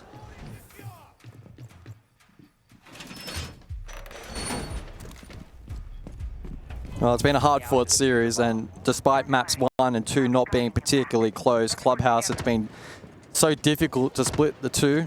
FURIA have fought back from the brink, however, and pushed it to 15 rounds. It really did feel like W7M were going to take it in quite a commanding fashion in regulation, but FURIA were able to tap into that additional gear that they so often find in big matches like this. They will be eager to make a run deep here at EWC 25, and there's every world in which the winner of this game is one of the favorites to take it all. But to go that next step, you must win this round. It is do or die. It's a triple hold, cash side, the triangle formation from the defense, and Dots to play frontline on the Monty. Yeah, and all Monty's doing at this moment in time is looking for information, trying to work out where the hold is. Now, this is a big opportunity, and Dodez will draw first blood. There's an attempt at a trade. Dodez, though, he runs out of ammo as another player swings, and they know that he is low. But he's drawn first blood, and he's stayed alive and on his feet, and you've already now lost cash, and you've lost CCTV. But the battle's still not lost. Philippe Ox on the mirror window can prevent anybody from stepping further, and Dodez has got to be so careful on the Ash. But we're halfway through the round. W7M, They've drawn early advantage, but we've seen FURIA fight back on defense time and time again. Round 15, but neither team playing with fear. Aggression through the mid-round as FURIA desperately tried to trade that initial kill, but unsuccessful. Eventually, though, Herds able to find 2, and FURIA now in the driver's seat to win the game. 4v3, 4v2, it's a triple for Herds. He's feeling it, he jumps out, he gets the quad, and no, he's going to finish it out, but it's all down to Palu. He's won a 1v2, he's won a 1v3, he needs to win a 1v4 if w7m's journey is going to continue. He's going to throw the gridlock, the track stingers. He won this situation before, but the frost shield is there. The smoke will push him back. Moving back towards logistics. He's going to go down, and that's it! It's a furious